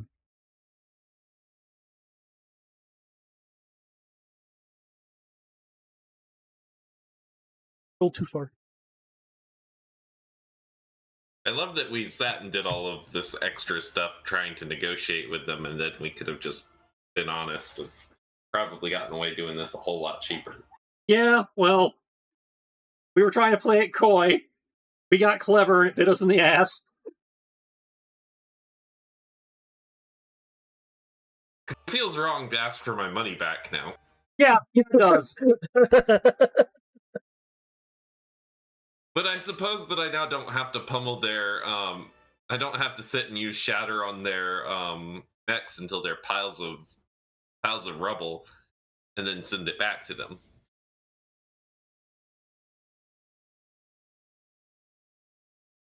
He's gonna say that in Celestial Pig Latin, by the way.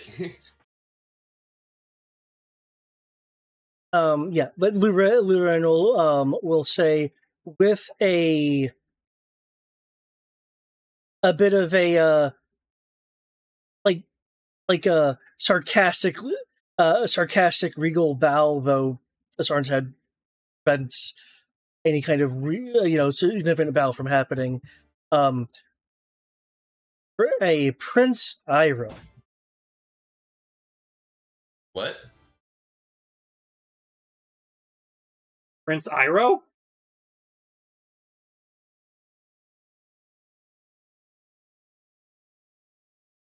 Wait.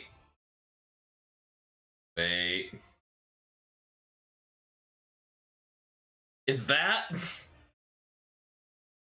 Ralph's kid? Think so, yeah. Yep, part of Kami's background. Hold on, let me.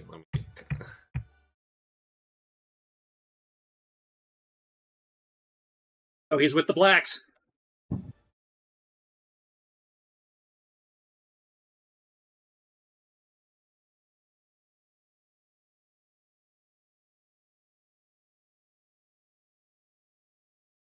I remember there's a number of developments with Prince.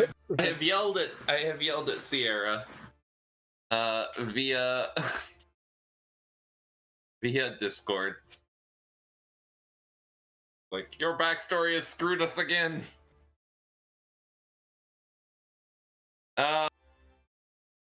Alrighty.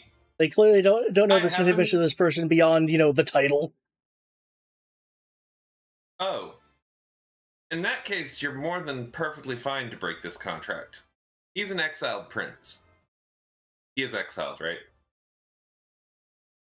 Yes, I do believe Iro has yet to make amends. He's an exiled prince of the Cobalt Kingdom. And we are operating under charter of the Cobalt Kingdom. That bastard. Sorry, you're just disappointed that he wasn't really a prince. Yes! Well, he is actually a prince. I mean, is the son of the king. He's just Luren's an like, exile. yeah, but he doesn't have the title, and didn't look very dashing in that armor. So really only had the title going for him.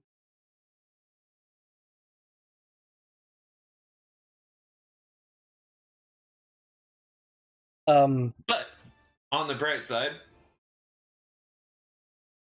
again,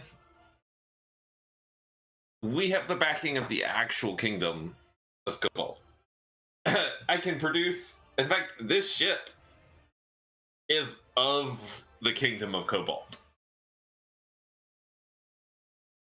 They seem more So, yeah. inclined to believe you on your word, given how the interactions have gone so far and the revelations.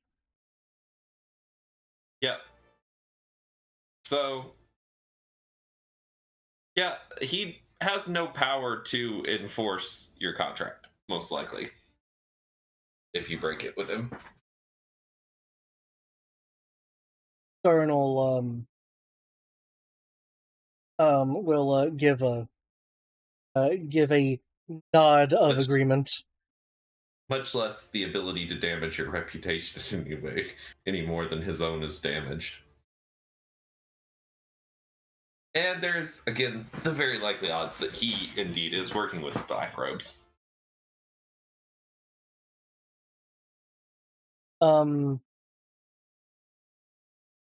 Rin will not be able to hide a look that is clearly a combination of anger, a bit of self-disgust, and shame.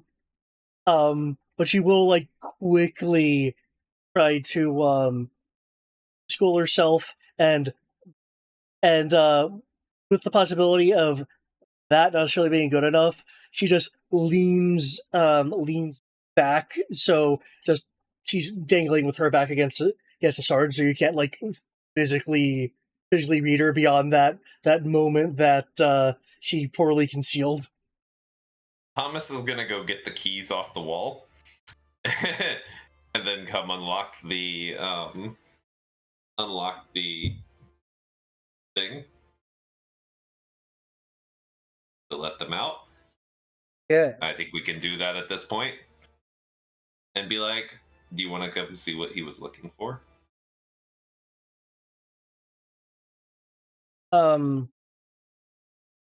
Asar will say, yeah, given that clearly it's not endless caves. Luren behind her will just say, yes. You trust them both now enough to see the ship, yeah?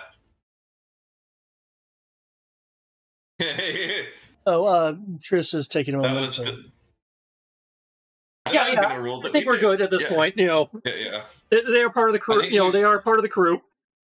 We have gained 2 allies. We through unlocked the power the last of 2 the enemy of my characters. Enemy. With the way things are going, I was seriously wondering if you guys would actually be able to acquire these guys or make enemies of them. It was really dicey there. From my standpoint, just sitting there going, "Oh, which way's gonna go? Which way's gonna go?" To be fair, you told us one of them was evil. Yes, And they're willing so to. Yeah. You did put classification on that. But player was like, yeah, no, see, the second that you said evil, I'm like, yeah, nope, we're not going to be adding that to our party. There's no way that is not working with the evil team. And they were, just unknowingly.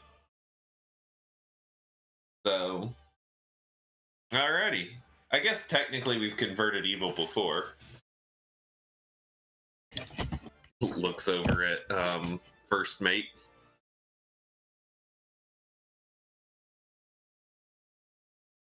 I don't appreciate that insinuation.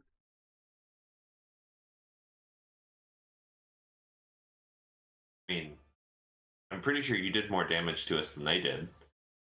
If it makes you feel any better. That's beside the point. My employment is immaculate. I just happen to be working for someone else right now.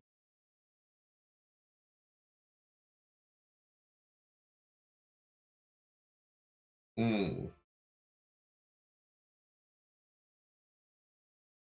Yeah, Lane clearly is like, don't bring my reputation into this.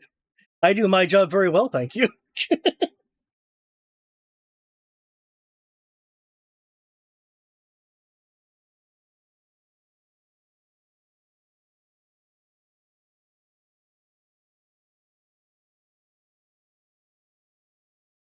No,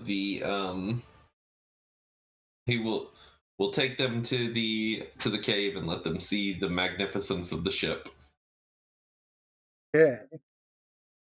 and then do our long rest for the night, and go about what we had already talked about over the next couple of days.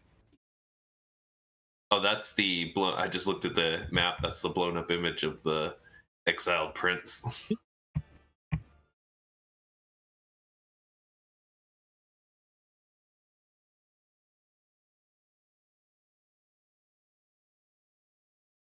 It's been forever since I've added anyone to the reservist party area.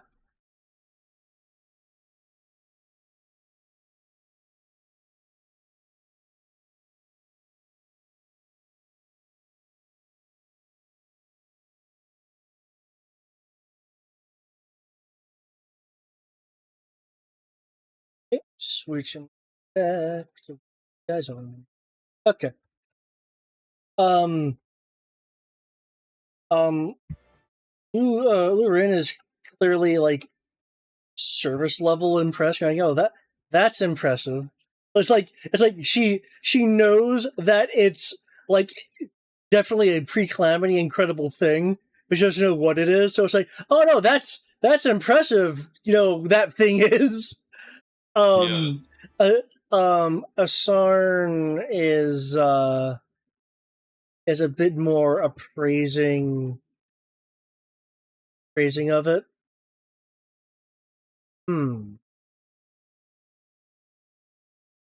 That is, even if it's damaged, that's very impressive.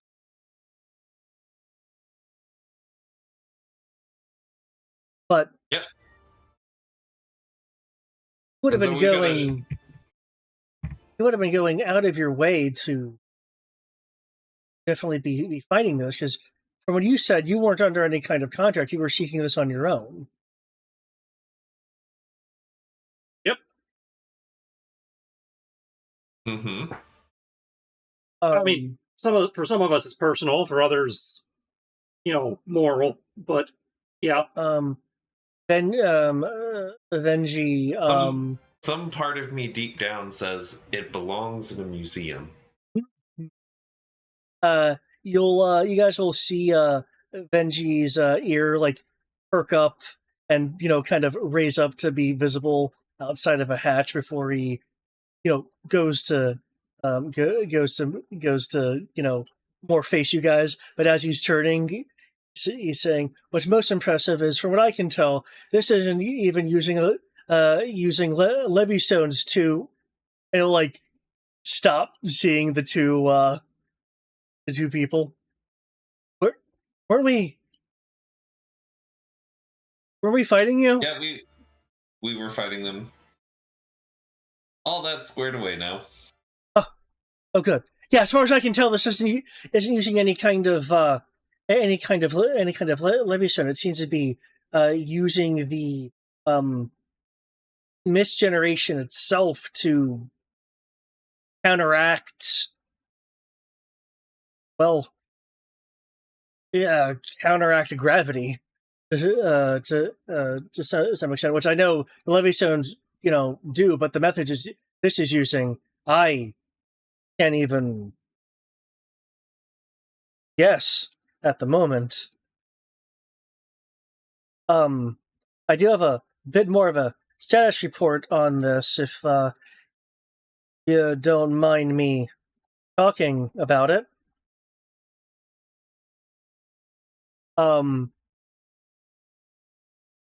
Lurin will look mock offended. Asarin is legitimately, annoyed at Veggie's comment or question. No, by all means, go ahead.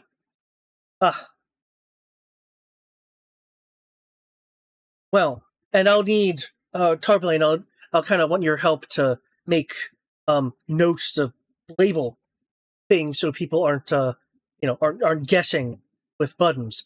But and he will go into the current condition. Star Rider.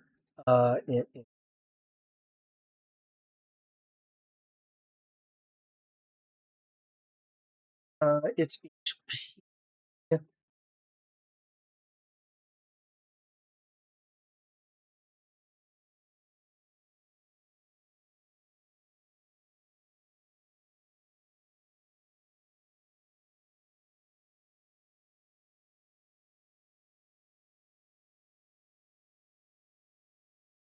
Yep. Its HP is actually 330, not the listed 200. In terms of its max, right? Actually, more.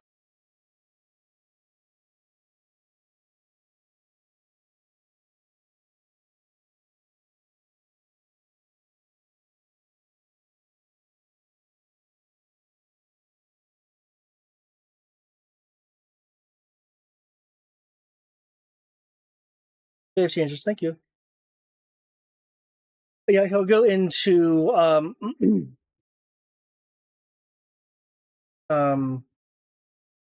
into that. It looks like it has a some sort of magicite defense system similar to how you were you being Ro were controlling airflows earlier. So it only seems to be partially operational. There's some kind of interconnection between a number of the cannons that aren't working, so they're not operating in sync. And that room we saw earlier that was wrecked is some form of main gun. The central cracked crystal seems to be healing itself with the insertion of that mist component. But the crystal, you'll use air quotes, wiring needs to be replaced. But I don't have the particular skill set for dealing with that kind of material. Basically, he doesn't have both drillers and tinkers. I feel like we know somebody who does, but Tristan is blanking on who it is because of how long this game has been going. Matt does not, so.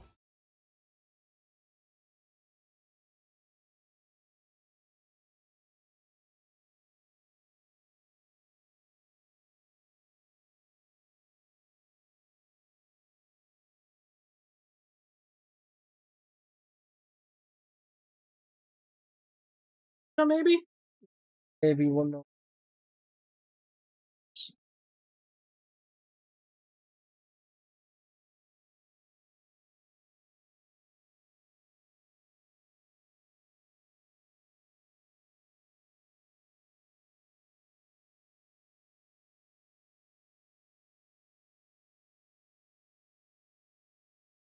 I did not list.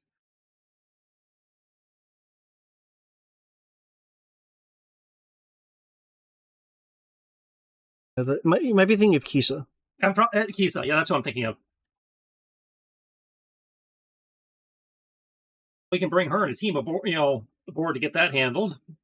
She already is aware what we're looking for, and that we might need her help. Yep, Kisa has some levels of artificer, so yeah, jeweler's tools. We have the library on standby.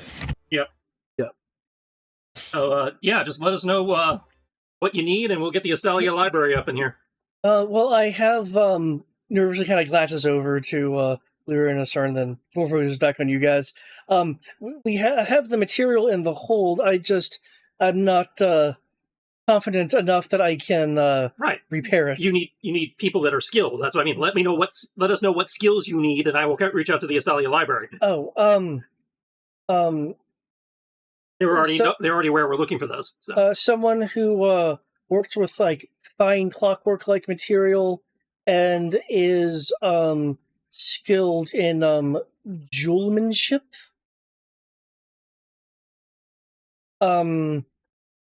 I'd prefer someone who has experience with crafting magicite.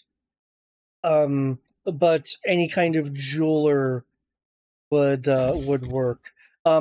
Tarbelane, without rolling, you know someone who is a magicite craftsman. Wife? No, his offspring. Oh, his kids. Oh yeah. Sure. Because that was the guy who was using his magicite craft to make modified deathsite. My son might be able to help. Cool. Where'd you leave your kid? I can send you to go get him while I go collect Kisa. They're with Fiona, yeah?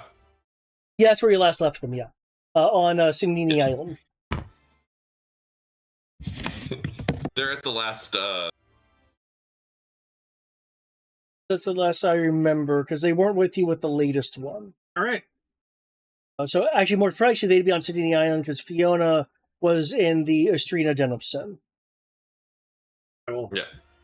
arrange a tree for the collecting the kids. I will do it and send a sending to Fiona to let her know to expect him so that they can present out doing God knows what. I'll let Kisa know what we need, so she can get a team together, including herself, and free them in. Lisa will admit, I was doing something rather involved, but that sounds more important.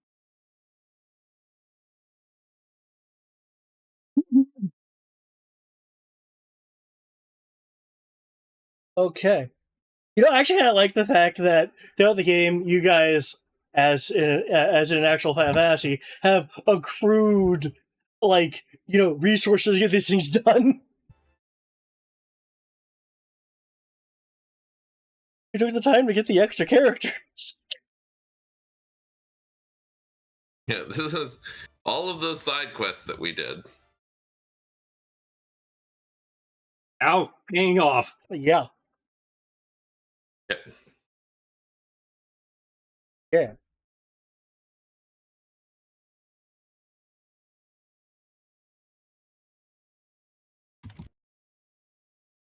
But I can become a.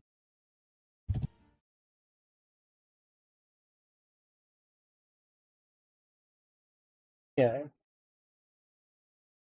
Shimmy. Yeah. He says able to get any kind of requisite magicite not in the stores from the ruins of Cardinal Tower or Cardinal Spire. As the platforms were built along a magicite spire. That's a callback. Okay. Now I do have a question. Do you guys want to wait to get as many systems online as you can, or are you just concerned about having the big boom gun operation? Given what we were told, assuming it's not going to take forever, I'd like to get as many systems as we can. Since we were making really good time on the excavation, I think that time could be used towards repairs. Yeah. But that's only if the party agrees.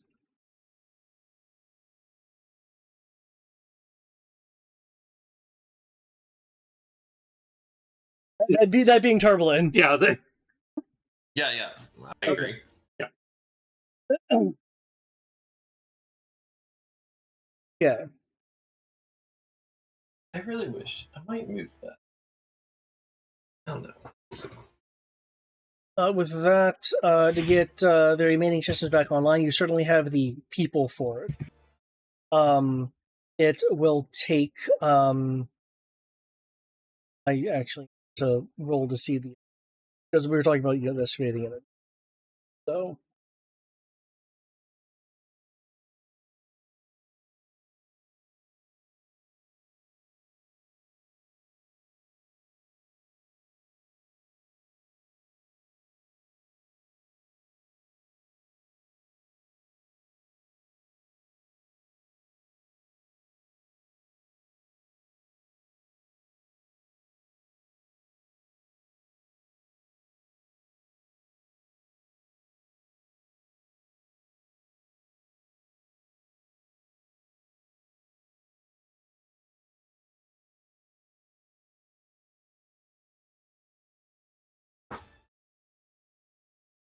okay, grand total time.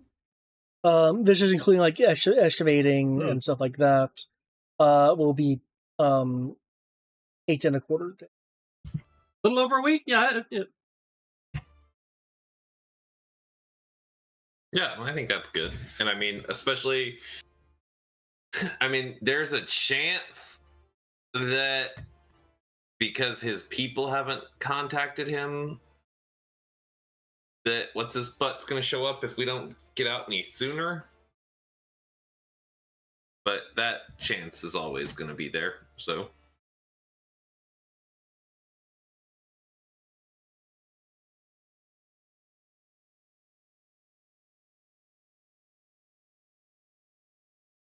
Sensor system actives. Passes priority.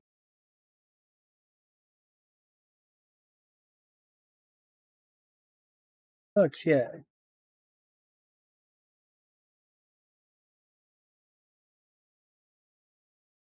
Okay.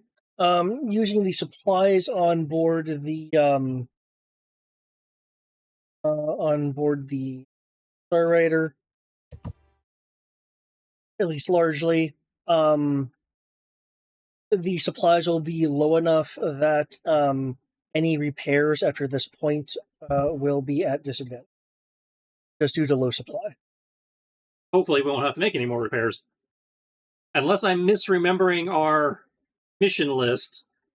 Now that the ship is up and running, the next thing to do is beeline for the Citadel, right? Yeah, go to Ember Falls and blow the crap out of it, and then up to the moon from Emberfall. Yeah. So, final mission. So, yeah, in theory, we don't have to make repairs if we.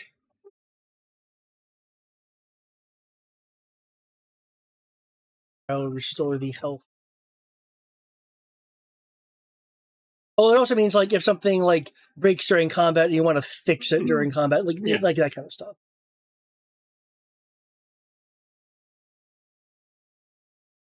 Yep, you have the defensive systems online. The lightweight cannon linkages are now operational. Nova cannon's good.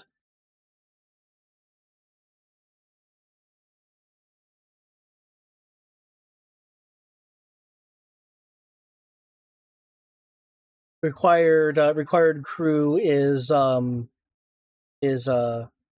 so you have a little bit of what party and reservists you want to take with you. All of them. I'm doing the world tour, man. I'm collecting all the reservists, all the contacts. Okay. Because as far as I know, we don't need them anywhere else. We have been given no reason to believe there's like some kind of mass global assault happening. Not as of right this instant. Yeah. Okay. I think you're not flying around gathering people. No, I'm treeing. You're treeing. So sentry. I mean, if they give me a reason to indicate they should stay put, because I check with them first, obviously. Oh no, I get that. It's just well, let me see how much it'll.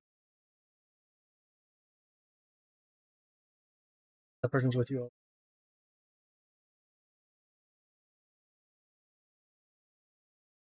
Kara is looking pretty proud that everything is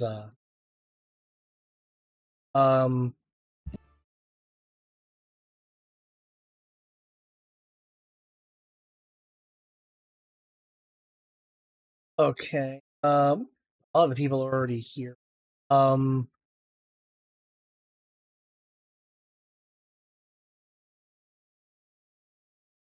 If you're killing people from backgrounds, I believe that would be roughly uses.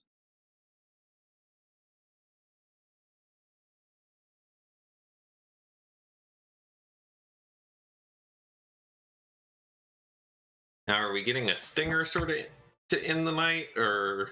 With you guys, flying towards Ember Falls. Yes, there.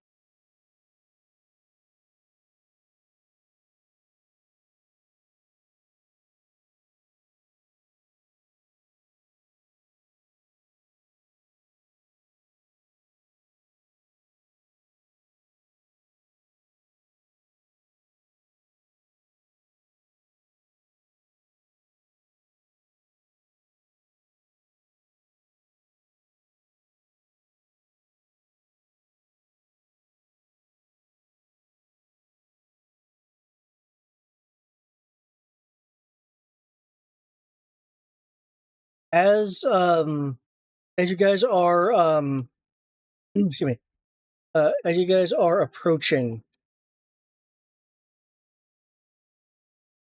Emberfall or Ember's Fall, the beam in the sky, which is just a fixture that has always been there. You know, dark light.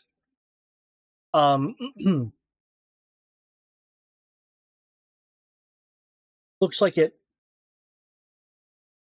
wavers and glitches. Kind of, the coloring kind of, for lack of a term, digitizing a bit, just kind of, give you an idea of what it looks like. Not that you're in the Matrix.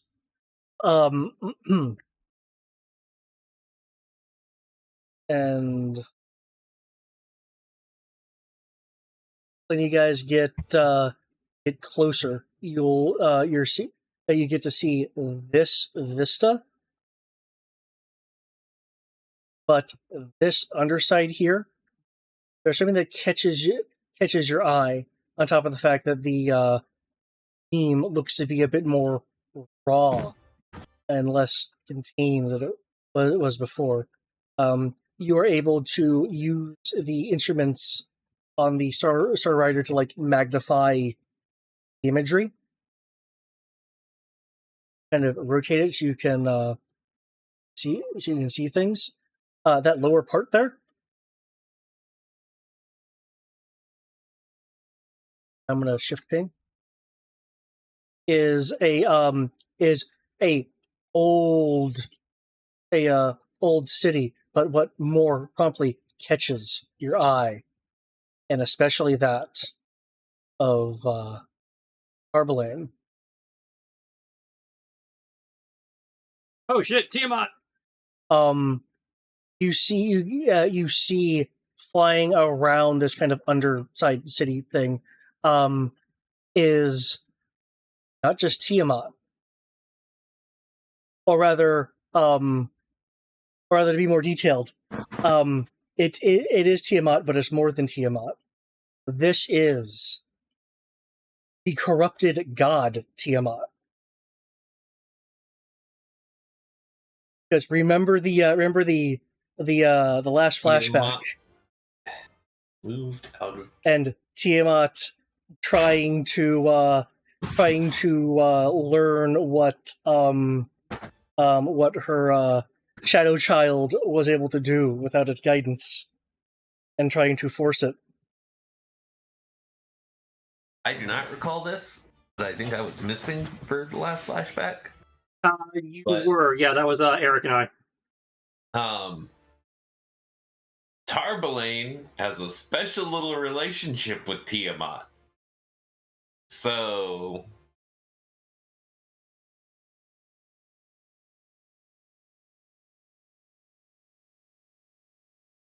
Just as a clarification, because I know this game's been going on a while, this is the only known, so possibly the only successfully corrupted god.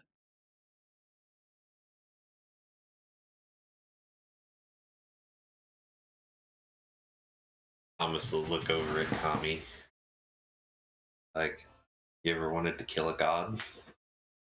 Here's your chance.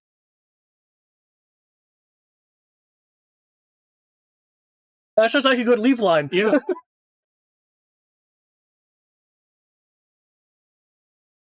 And with that, the camera will fade. With the inkling that the Black Robes have completed some phase of their long-running operation.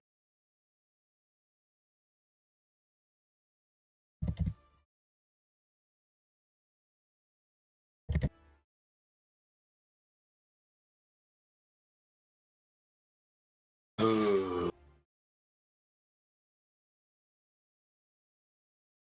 So this puts us in the final leg. Possibly what, 2-3 sessions? Well, we know how battles can go, no matter which battle you kind of engage in. Well, yeah, So- I understand that, but the point is, actual final adventure. Yeah, Is this the final battle? Yeah, it's not the final battle, but you are on the final adventure. The event points are ideally dealing with Tiamat. I mean, you can choose not to, but that'll have repercussions. Oh no. Um, We're dealing with Tiamat. Like Thomas has Thomas was cast out of heaven because of fucking Tiamat. Yep. So Thomas, this is Thomas's revenge. Kami's gonna want to kill a god. And it's corrupted, so Ro wants to kill it. She would doubly want to kill it, probably. Wants to kill it. Stopping the Black Robes from fully completing what they are doing at the dark light of Emberfall. Going to the moon and facing off against chaos. Okay, so basically 3 missions. I'm kind of considering them like acts of the same mission, as significant as they are. But yeah, it's like there's 3 event beats in terms of like general, plot event beats. So maybe 9 more sessions max. You think 9? Well, I mean, I get that combat moves way faster when it's just you and me, and even if you add Sierra in, it's still way faster than normal. But we are going to have, like, a lot of people at these combats. Well, most of these people, most of the NPCs, I presume, are not actually participating in the initiative order. They're just there doing stuff in the background. Yeah. They would be available to, help repair the ship's damage, or you could dispatch them to do other helpful things. Yeah, they're a resource, so they don't slow us down. But if we were able, I would have suggested that we get Kami's whole crew. That we park the ship, leave the ship, and get the whole crew on the airship. Oh yeah, I assumed her crew was helping us run the airship because we need bodies.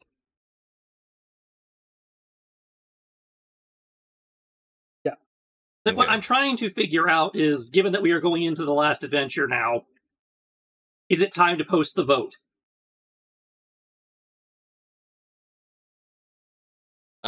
If you're saying 9 sessions, we probably can wait a bit.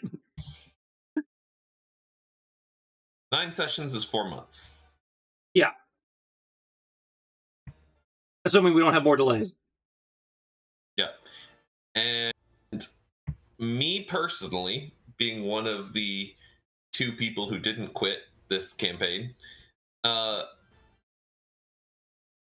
I would prefer that we don't start the new game to fill this slot until January, after Chris's move. Let me rephrase, I will know better after this month. but I want to start it after the move because I'm going to have to go back to Germany for a period of time. It could be 2 weeks. It could be 2 months. Hope we don't have to wait till when. January to get the new thing started, given how far away that is. Again, if it's 9 sessions, that's 4.5 months. That's not actually that far from. That's putting us into November, yeah? Yeah.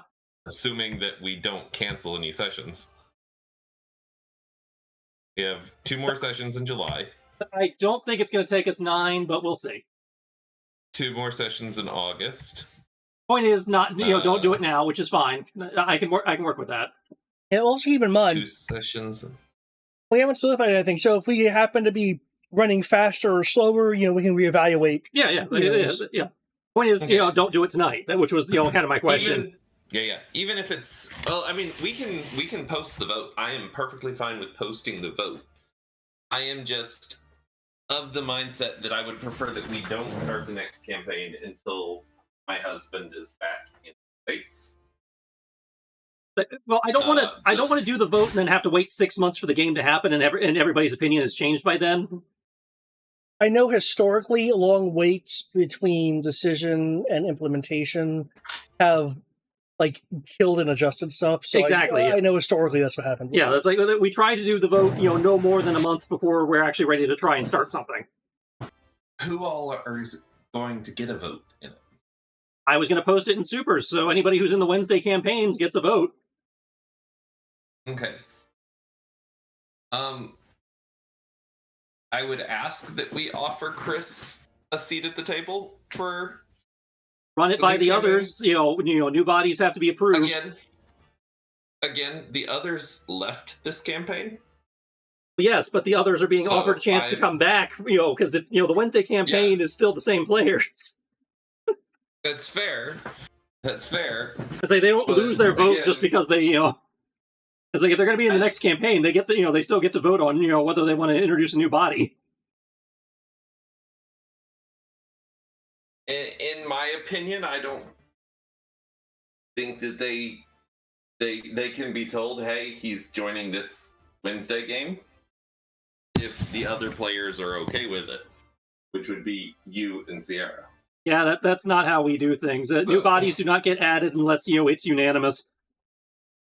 It minimizes friction. Because at the same time, I would just as soon not play Eric to another game. And I think that Sierra would join me in that vote. Did I? There was a mild